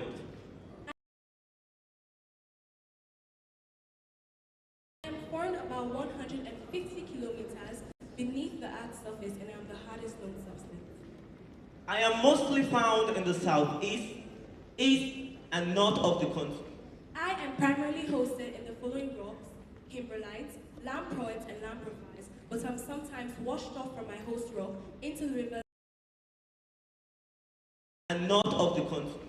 I am primarily hosted in the following rocks: kimberlites, lamproids, and lamprophytes, but I'm sometimes washed off from my host rock into the rivers as alluvial deposits.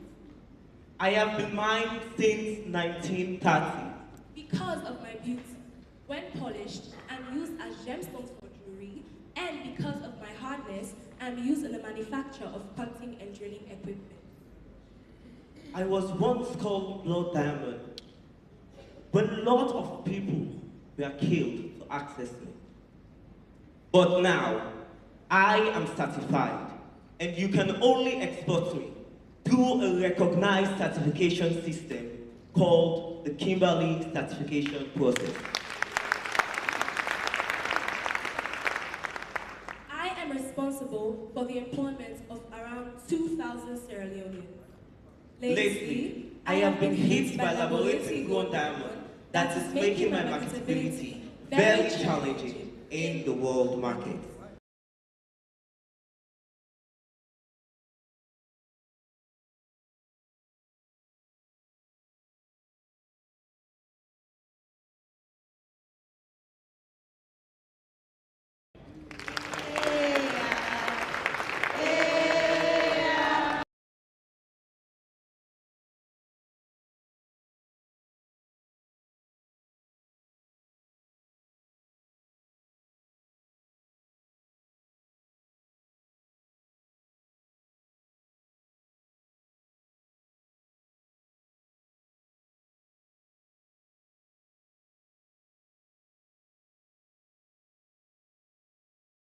Many regions.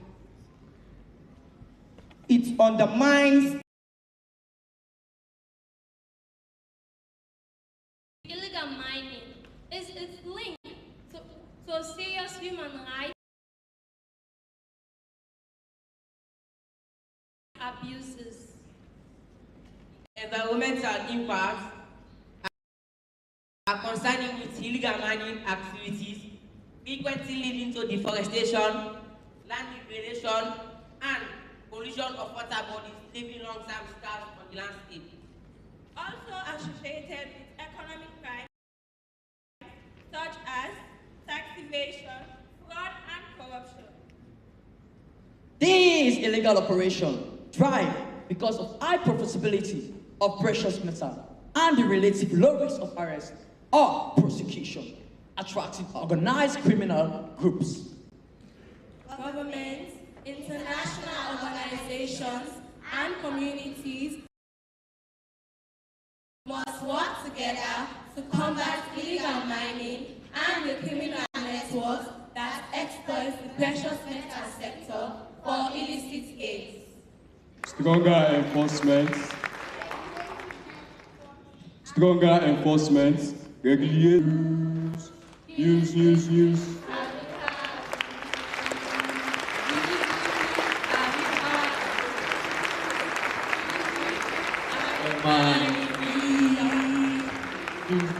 Have you heard the news? That are mining News. Have you heard the news? News. That are mining weed.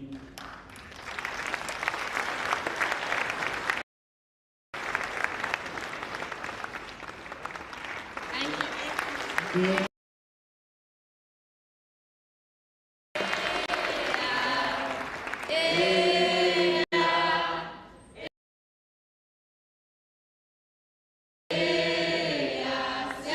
Mining weed.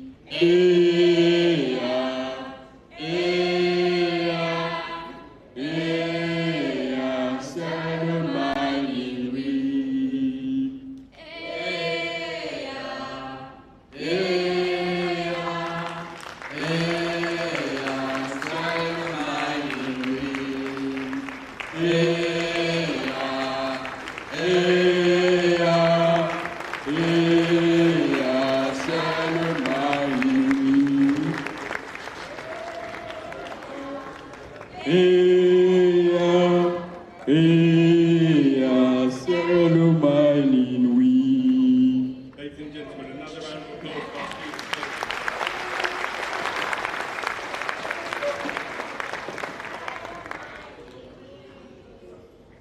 It has to be said, after 15 or 20 years of doing events in natural resources, that's probably the most informative and impressive presentation I've seen. I think it's fair to say a lot more about the mining sector in those 15-20 minutes from our students, and very informative. The future is obviously very bright in Sierra Leone, and hats off to everybody that's contributed to such an amazing performance. Before we saw the performance, Stella did allude to the fact that we're endowed with huge resources, and she also played on the fact that we've got fantastic human resource, very evident in all of the knowledge, in all of the presentations, and let's just dwell on some of those thoughts about how we can come together collectively to ensure our natural resources, the catalyst and the engine room for our prosperity as a continent.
Accurate data and safer practices, the mining sector is now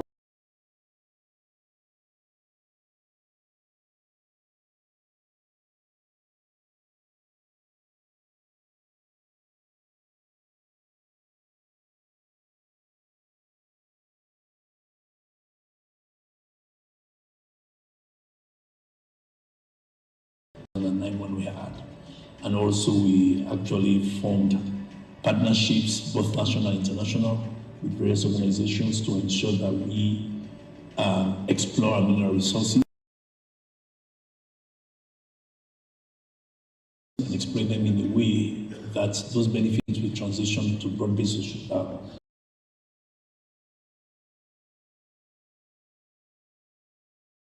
socio-economic benefits, not only in terms of economic parameters, but also meaningfully the lives of the people.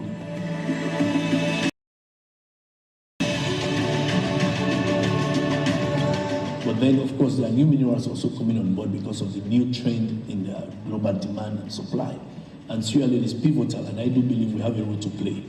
We are also just now almost completing our Sierra Leone critical mineral strategy to ensure that those minerals that are essential for the energy transition, for the economy, for security, be it locally or globally.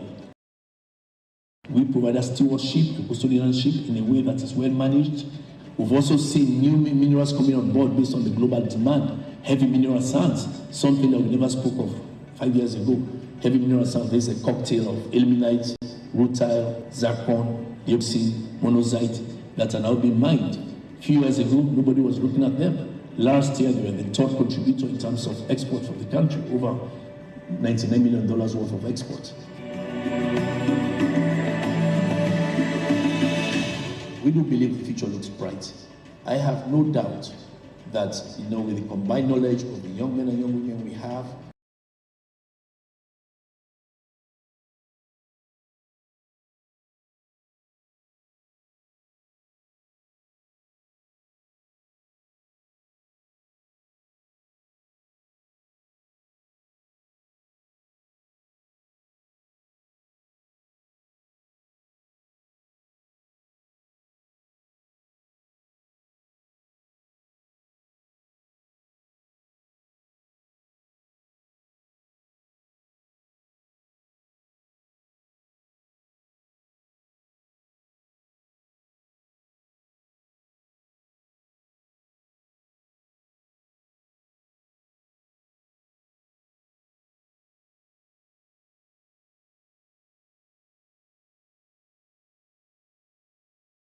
the leadership that His Excellency President Julius Dr. Madabi has provided. We also want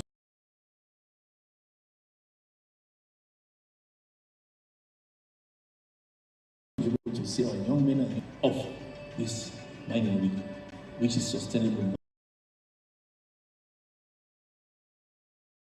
This mining week, which is sustainable mining, shared benefits, and bringing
metallurgical processing, railway, and 14, with a proven iron ore reserve of 4.8 billion tons.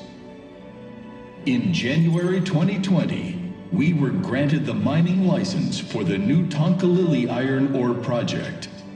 With 7.1 billion tons of proven iron ore reserves, we now have a total of 11.9 billion tons of proven iron ore reserves that meet the JORC standard, and over 30 billion tons of prospective resources. The new Tonkalili iron ore project has a full range of railway and port transportation link. The railway linking the mines and Pebble Port extends about 200 kilometers long, with a transport capacity of 25 million tons per year. It can meet the full transportation needs of iron ore, iron concentrate and equipment materials in and out of the mining area. The end of the railway line is Pebble Port, equipped with perfect stockpile and collection facilities, loading system, barge equipments, stacking yard, and living area. Pebble Port can satisfy the project's demand for iron ore, steel, equipment, fuel, and other materials transportation in and out of the port. Here, the iron ore is loaded to barges and then transshipped to ocean-going vessels and outer anchorage. The railway and port upgrading and reconstruction project is currently underway. By completion, the actual transportation capacity of the railway and port will be effectively improved, and the operating cost will greatly reduce, providing adequate guarantee for the development of the company itself and also the development of other projects along the rail corridor. At present, the industrial chain of upper, middle, and downstream of iron ore mining processing, shipment and sales in Project Phase 1 has been fully developed. Since the first shipment on the January the 29th, 2021, the annual production and shipment enjoy steady increment. As of December 2023, a total of over 15 million tons of 57% grade DSO mine and 1 million tons of 62% grade iron concentrate powder have been successfully exported. The 2 million tons processing capacity concentrate plant commenced operations in October 2022 with an annual output of 1 million tons of 62% grade iron ore concentrate. the 12,062% iron ore concentrate. The construction of the 30 million tons processing capacity concentrate plant is divided into 3 phases. The first phase, 10 million tons processing capacity concentrate plant, started construction in November 2023 and is scheduled to be completed by December 2024. The second phase is scheduled to commence in June 2024, and the third phase will start in January 2025.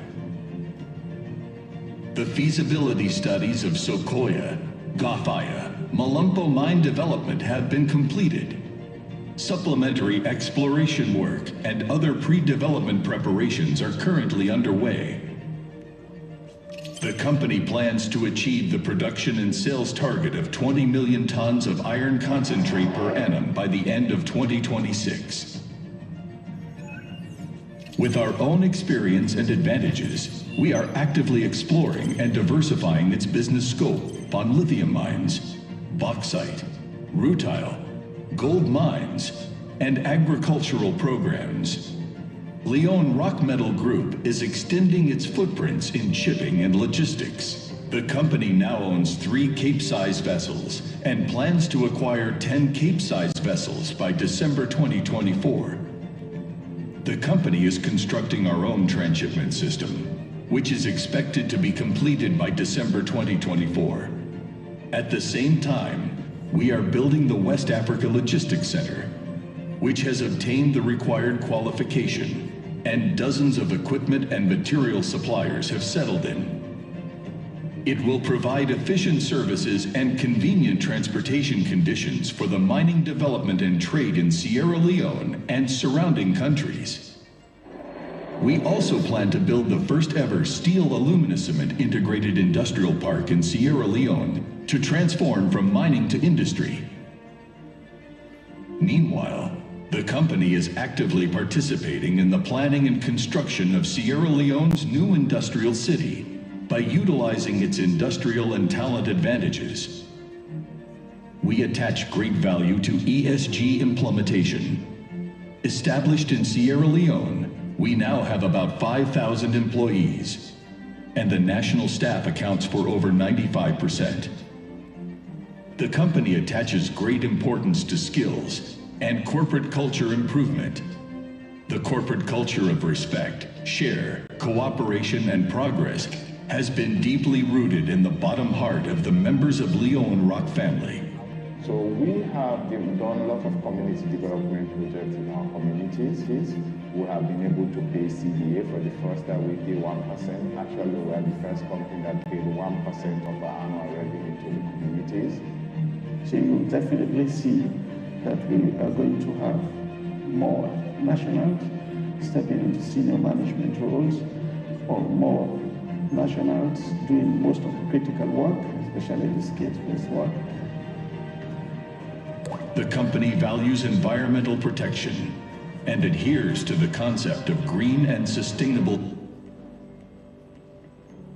Marampa Mines Limited, or MML, produces high-grade iron ore concentrate near Lunsar in the Port Loko district of Sierra Leone. Marampa Mines is owned and operated by Gerald Group, which has a 90% stake, and the government of Sierra Leone with a 10% stake. Production starts by excavating iron ore of circa 32% Fe content from our Marampa concessions.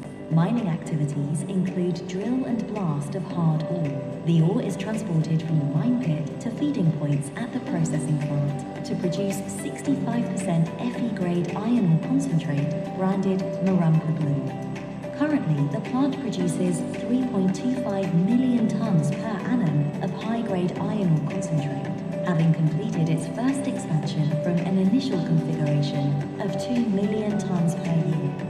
The design and build for a new M3.75 expansion commenced in late 2022, aimed at raising nameplate capacity and production of high-grade iron ore concentrate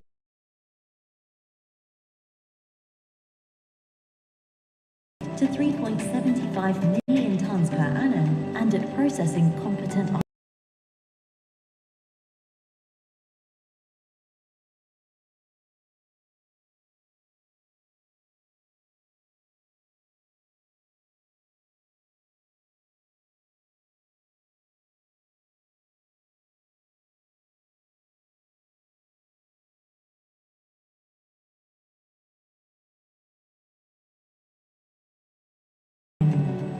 In May 2023, the largest single consignment of equipment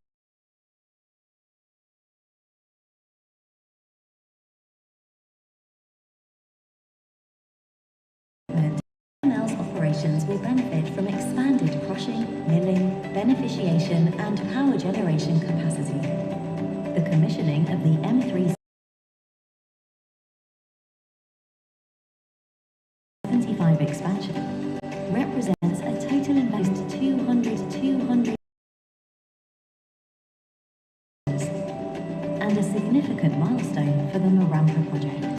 This will enable a larger output of high-quality product, greater operational efficiency and reliability, and increased flexibility for treating a wide variety of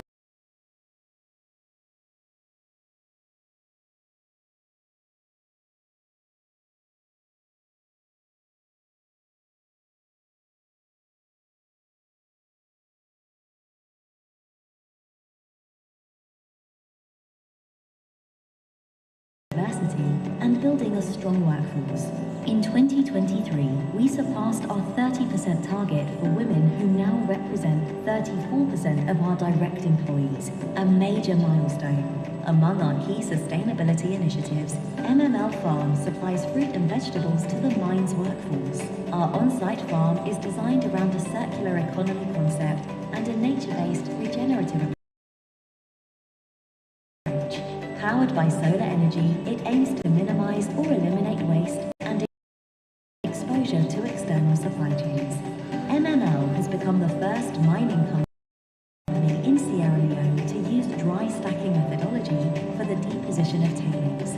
We are one of the first few mining operations in Africa to deposit tailings in the form of dry stack in a fundamentally safer and more environmentally and community-friendly manner. Under a community development agreement, MML contributes 1% of the FOB value of annual export revenues to a community development fund and plays an active and responsible role in improving the lives of our host communities. Marampa Mines is committed to building a resilient, sustainable, and world-class iron ore company, a globally recognized iron ore concentrate brand, and a strong future for our stakeholders, together with the government of Sierra Leone.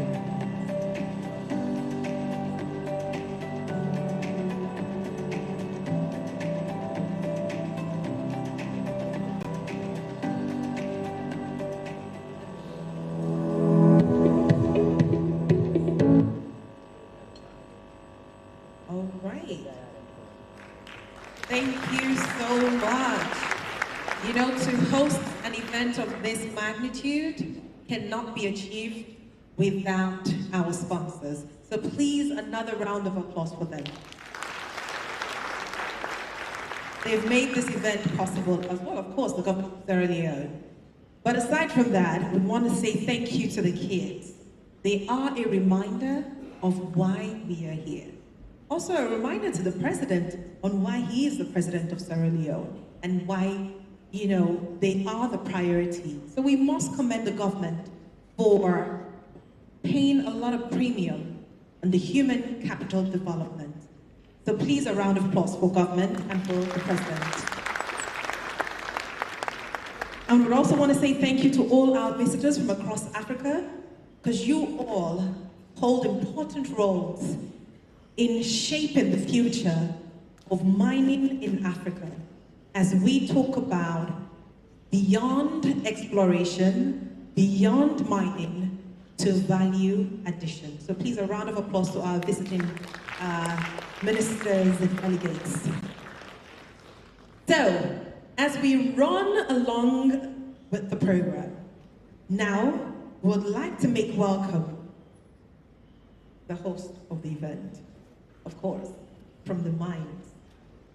And that would be the Minister of Mineral Resources. So please, ladies and gentlemen, let us welcome the Minister, Honorable Julius Matai, for an official remark, and also to remind us why this is a key important event and why we're gathered here. Thank you.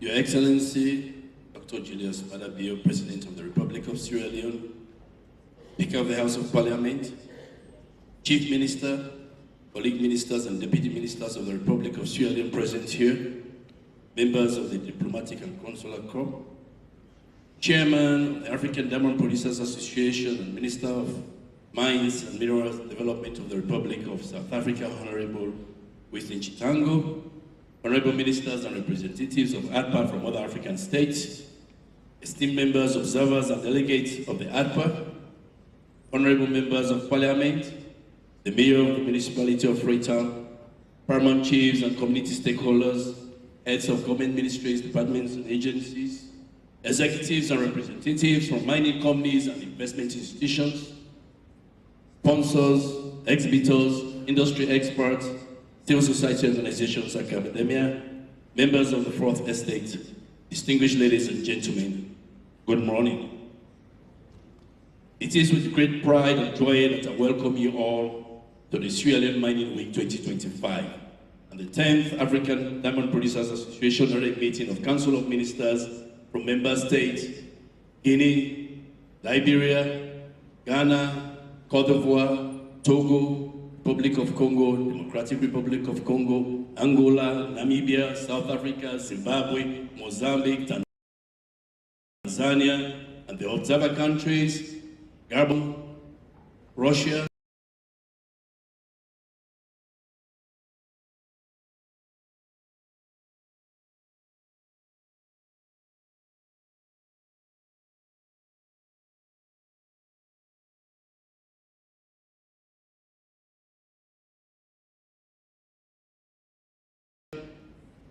and Algeria, Mali, Mauritania. Its people are beautiful, resilient, resourceful, and radiant. Qualities that mirror the brilliance of the gems beneath our feet. But beyond the sparkle lies something even more powerful. The spirit and genuinity of these people of Sierra Leone, as you've witnessed by the performance from our young men and young women. I think they deserve another round of applause. As you all know, Sierra Leone has a unique history of diamond, both as a symbol of conflict and prosperity. However, Sierra Leone has refused to let its legacy be defined by conflict and is successfully transforming its mining industry into a force for good and prosperity. Hence, this Mining Week is not just a symbolic event. It is a platform where ideas, resilience, and hope converge, and a celebration of possibilities that we are transforming the Sierra Leone mining sector into a beacon of sustainable mining and a benefit for all. Ladies and gentlemen, as we gather here, let us be reminded that natural resources are the bloodlife of Sierra Leone's economy, offering immense potential to transform our nation's fortune. As you witnessed from the various display of minerals that have been here, there are those minerals, I always say, they are the known knowns. Those minerals that we know are here, the diamond, the gold, the bauxite, the rutile, the coltan, in the walls of Rumsfeld. They are also the known unknowns. Those minerals that we know, they're here, but we don't know exactly where they are, so we combine them into economic benefit. Those are the ones you saw, the nickel, the lithium, the graphite, the chromite that was mined here long ago. And of course, they are the unknown unknowns. Those minerals we don't know that do exist until we explore. So we call investors to come and join us in the exploration of these minerals. I've always said the potential of the Sierra Leone mineral sector is still growing, and we implore all of you to join us in that discovery. Ladies and gentlemen, this vast mineral array of minerals have the potential to fuel economic growth, fund development projects, and provide livelihood for many. Yet, their abundance is limited, and their extraction comes at a cost. Thus, our choice of the theme, sustainable mining, shared benefits, bringing Sierra Leone minerals wealth closer to its people. I'm sure I've had a very good lecture in geology for those who are here, but just a warning. As we showed you here how the mineral resources are, especially gold and diamond, make sure you get a license to mine. Don't do it illegally. I do, because I saw some people taking photographs. Probably they'll be going to their villages to say, well, at the mining week, I saw that we have a diamond and gold here, so can we start digging? You're welcome, but do it legally. So, ladies and gentlemen, this is a clarion call to protect those resources while ensuring that they benefit every citizen. The mineral sector has historically been a double-edged sword. On one hand, it generates revenue, creates jobs, and attracts foreign investment. On the other hand, if not regulated properly or governed properly, mining depletes resources, devastates ecosystems, displaces communities, and exacerbates socioeconomic inequalities. Without sustainable practices, Sierra Leone risks falling victim to the resource curse. Pure mineral wealth fosters exploitation instead of empowerment. Ladies and gentlemen, to avoid this fate, we must embrace sustainable mining practices that balance economic growth with environmental stewardship and social equity. This means enforcing robust regulations to prevent over-extraction and environmental degradation, investing in advanced technologies to minimize waste, and rehabilitating mined-out lands. It also involves transparent governance to ensure revenues are reinvested in education, health, infrastructure, and community development. Equally critical is empowering local communities where mining takes place. Mining profits must not bypass people living in those mining communities. By fostering community engagement, building local capacity, and promoting equitable revenue sharing, Sierra Leone can transform its mineral wealth into a shared blessing rather than a divisive burden. Ladies and gentlemen, this message is clear. Our natural resources are valuable but finite. If we fail to act responsibly today, future generations will inherit barren lands instead of prosperity. Let us commit to sustainable mining practices that harbor both our environment and our people. Together, we can ensure that Sierra Leone's mineral wealth becomes a legacy of shared prosperity and enduring hope. That's why we're here. Please allow me at this junction to express my deepest gratitude to the President of the Republic of Sierra Leone, His Excellency Dr. Julius Maada Bio, for his charismatic and transformational leadership. Your Excellency, sir, your visionary leadership has not only steered Sierra Leone towards remarkable progress in the mining sector, but has also inspired a new narrative for Africa on the global stage. Sir, under your stewardship, Sierra Leone has become a beacon of hope, a nation that exemplifies how strategic governance and unwavering commitment can transform challenges into opportunities. Your Excellency, sir, your unwavering commitment to ensuring that our mineral resources benefit every Sierra Leonean inspires us all. We have turned challenges into triumphs, laid the foundation for sustainable growth, and Sierra Leone is witnessing remarkable achievement and progress in the mines and mineral sector under your leadership. The achievements are undeniable. From policy and legislative reforms, revenue growth and distribution, community development, and value addition, transparency and accountability. Your Excellency, the leadership is not merely about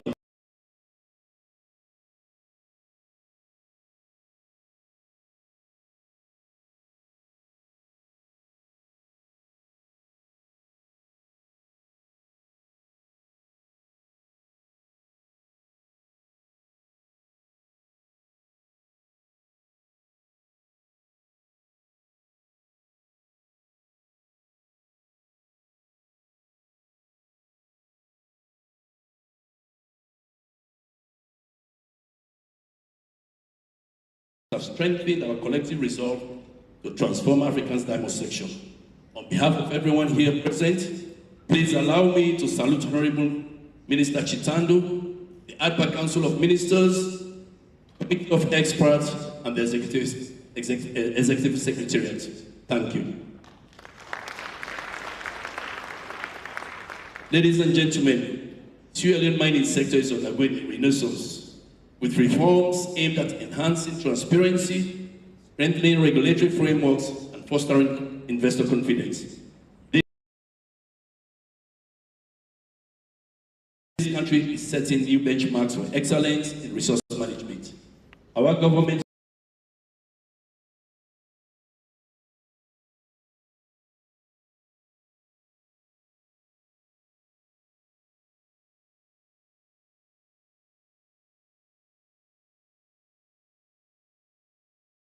commitment to creating an enabling environment for investors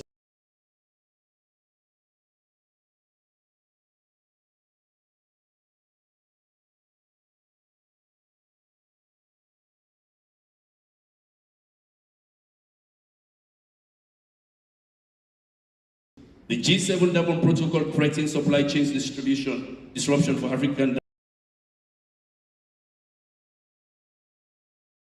diamond producers to innovate our industry by embracing technology without compromising traditions or values or the quality of our lives, and to leverage Africa's vast mineral wealth to drive regional integration under agreements like the African Continental Free Trade Area.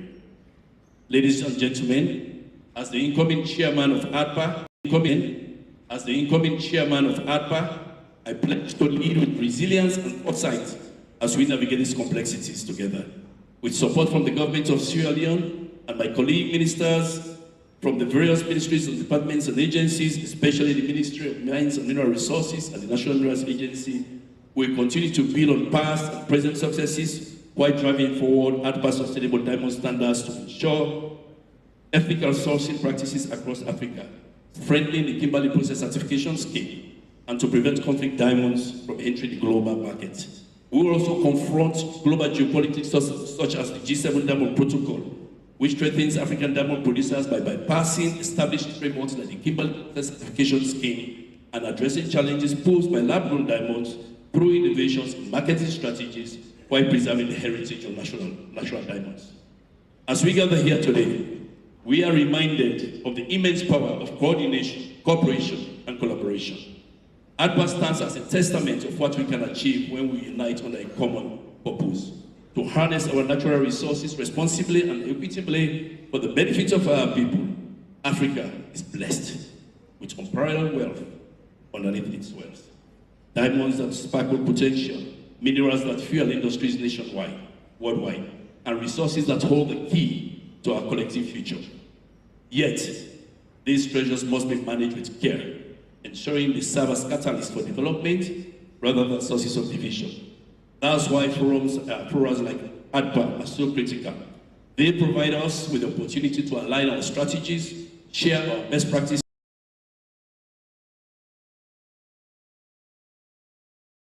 and advocate for policies that prioritize sustainability and inclusivity.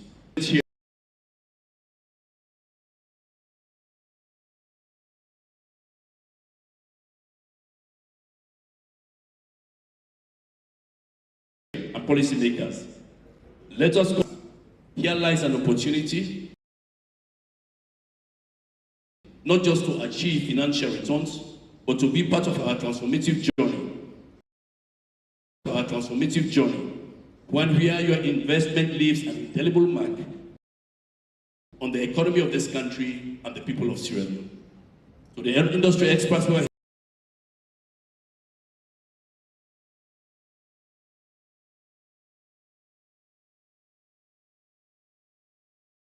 with us, your insights and your innovations are inevitable and invaluable.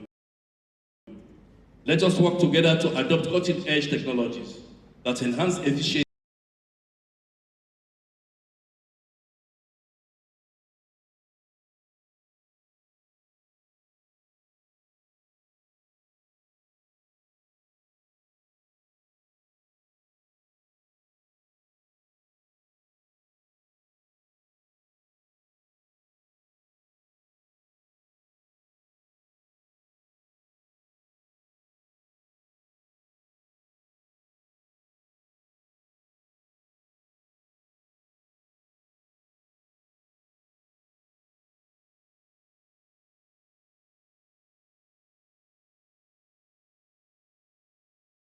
tells a story. Remember that we are not just investing in minerals, we are investing in people, in their dreams, their aspirations, and their future.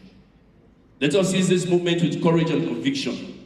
Let us dare to dream big, very big, not just for our nations, but for our continent, Africa. Let us work tirelessly to turn these dreams into reality. Ladies and gentlemen, Sierra Leone stands to lead this charge under my chairmanship of ADPA. Together we'll make history, not just for ourselves, but for generations unborn. The future is bright. Let us make Africa a shining example of what mining can achieve when it's energized and guided by vision, integrity, passion, discipline, commitment, collaboration, and partnership. Let us make the history together, and let's start from now. Thank you.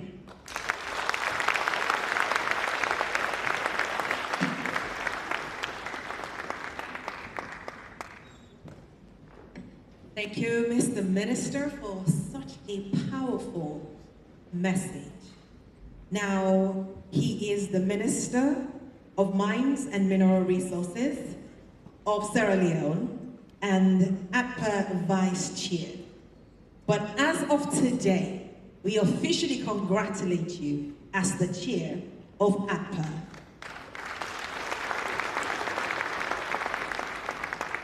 Sierra Leone has come very far. We've come very far. Now, of course, the Minister of Mines, Honorable Genius Daniel Matai, is a man with experience and expertise, decades of experience and expertise in the mining sector. So once again, a round of applause for the Minister. All right, we will not be here if the government says, no, we can't be here. You get what I mean? So, on that note, please, distinguished ladies and gentlemen, it is an honor to welcome the President of the Republic of Sierra Leone, retired Brigadier Julius Madabio, to give the official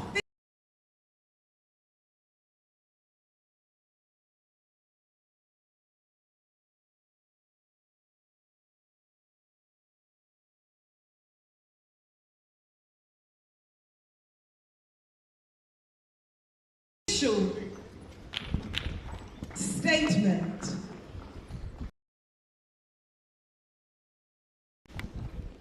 for the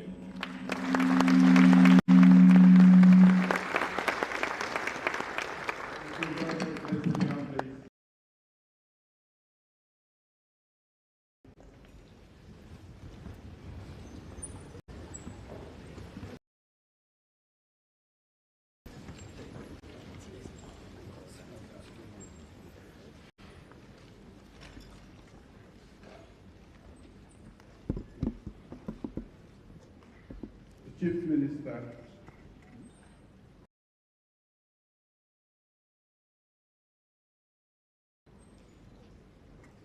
honorable members of government that are here today, esteemed members of the African Diamond Producers Association, members of the Diplomatic and Consular Corps, distinguished delegates, good morning. I'm honored to address leaders and policymakers in Africa's mining industry at this 10th ordinary meeting of the APA Council of Ministers and Committee of Experts during the Sierra Leone Mining Week and Exhibition 2025. We stand at a crucial juncture in the history of diamond production on our continent. One where the decisions made today will echo like the brilliance of a well-cut diamond for generations to come. Let me start by extending a warm welcome to all of you, especially our distinguished guests who have traveled from afar to visit our beautiful country, Sierra Leone. Welcome to all of you.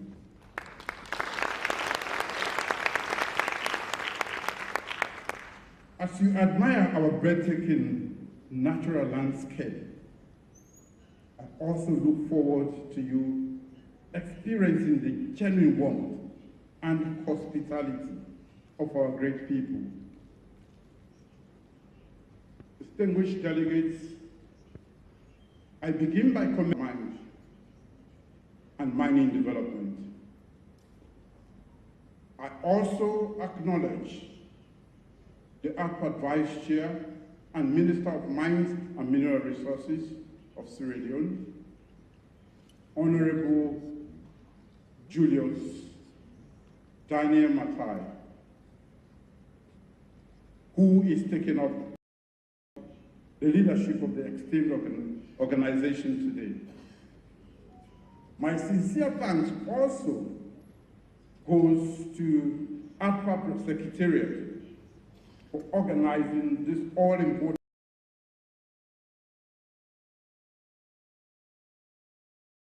meeting in our beloved nation. Distinguished guests, ladies and gentlemen, Africa's diamond industry is steeped in a storied history.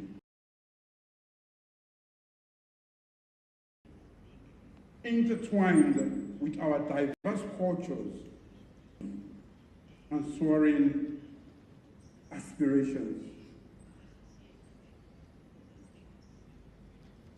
So for me, with the richest diamond deposits in the world, our diamonds are not merely resources, they are the sparkling joys of our heritage, fueling opportunities in our economies and igniting hope in our communities. Yet, despite this brilliance, our diamond industry has yet to fully empower our people. It is here that APA serves as the beacon, uniting our nations to unlock the potential of our diamond sector. Enhanced partnerships will ensure that the benefits of diamond resources contribute to meaningful and sustainable socio-economic transformation across our continent, Africa. As custodians of these precious treasures, we must lead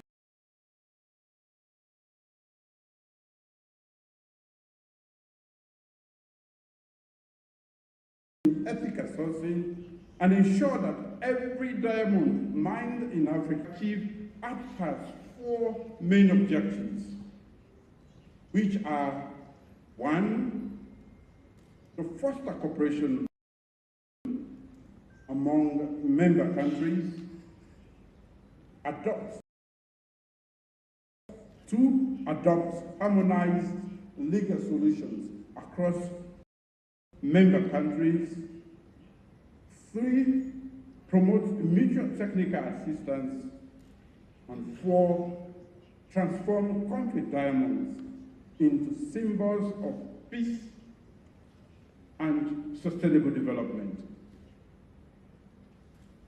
As we work to place Africa's diamond industry on the rightful global pedestal, we must also enhance good governance, transparency, and accountability. Persistent challenges such as illicit trade, widespread smuggling, opaque practices, market fluctuations, and climate change continue, of course, to deprive our nations of the full benefit of these invaluable non-renewable resources. Yet, from these challenges emerge opportunities for innovation and renewal. Our natural resources, the very bedrock of our shared prosperity, must be harnessed to drive sustainable development and empower every citizen rather than perpetuate the legacy of the resource curse. Distinguished delegates, it is essential to recognize that our mineral resources are abundant and infrastructural development is crucial, especially in our local mining communities. We must empower these communities by providing essential infrastructure, such as well-maintained roads, adequate facilities, quality schools, reliable power and water supply systems, community buildings, and alternative livelihood projects. Corporate social responsibility must extend well beyond the lifespan of our mining, ensuring that communities thrive both during and after mining projects. A harmonious relationship between mining companies and legal and local communities is essential as it grants communities the vital social license to companies, the vital social license to operate. Moreover, by embracing technological advancements through blockchain, digital tracking systems, and improved certification mechanisms, we can ensure that our diamonds remain conflict-free and that the revenues generated are directed towards our national development priorities. Ladies and gentlemen,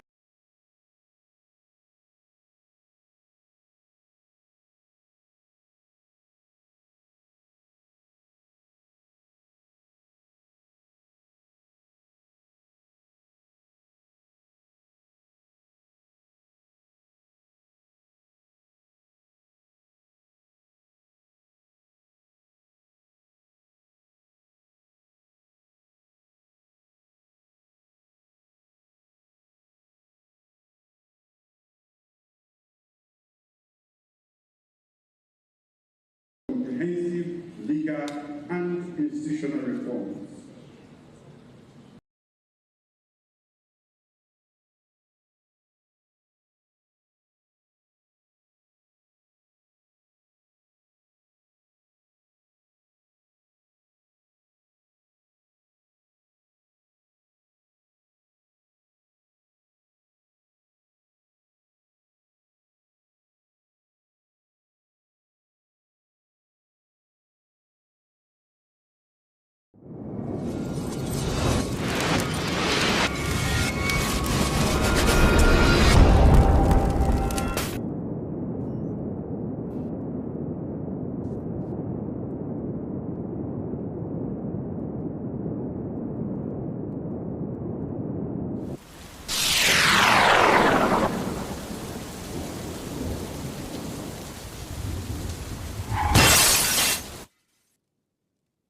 The Ministry of Resources Legislative 2009. This new legislation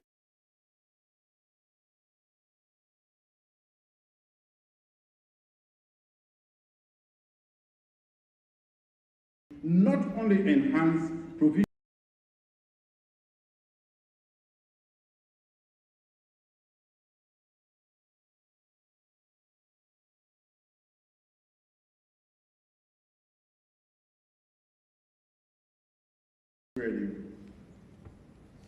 it promotes transparent and accountable management, are also key policies, including the National Minerals Agency Act of 2023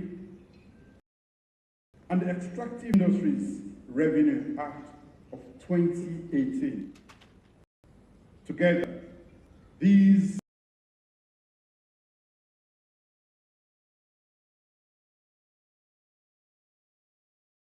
measures demonstrate our resolve to elevate the mining of sustainable development, ensuring that our resources are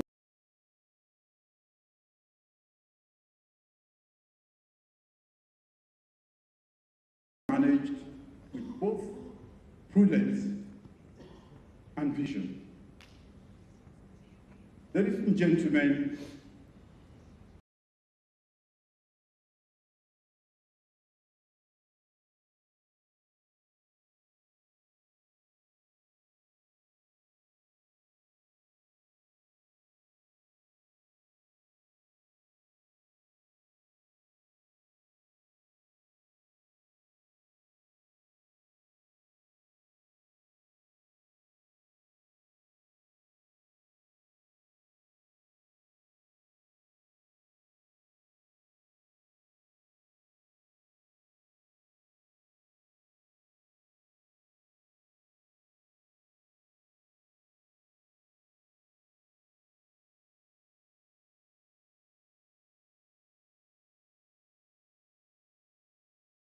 actively engaging in value-added activities such as cutting, polishing, and jewelry manufacturing.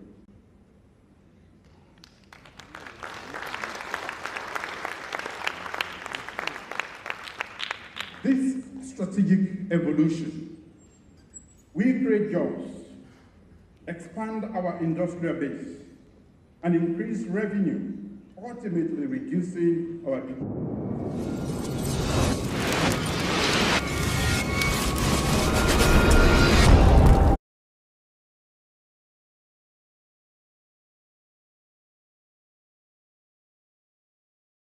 dependency on raw commodity export.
Papa,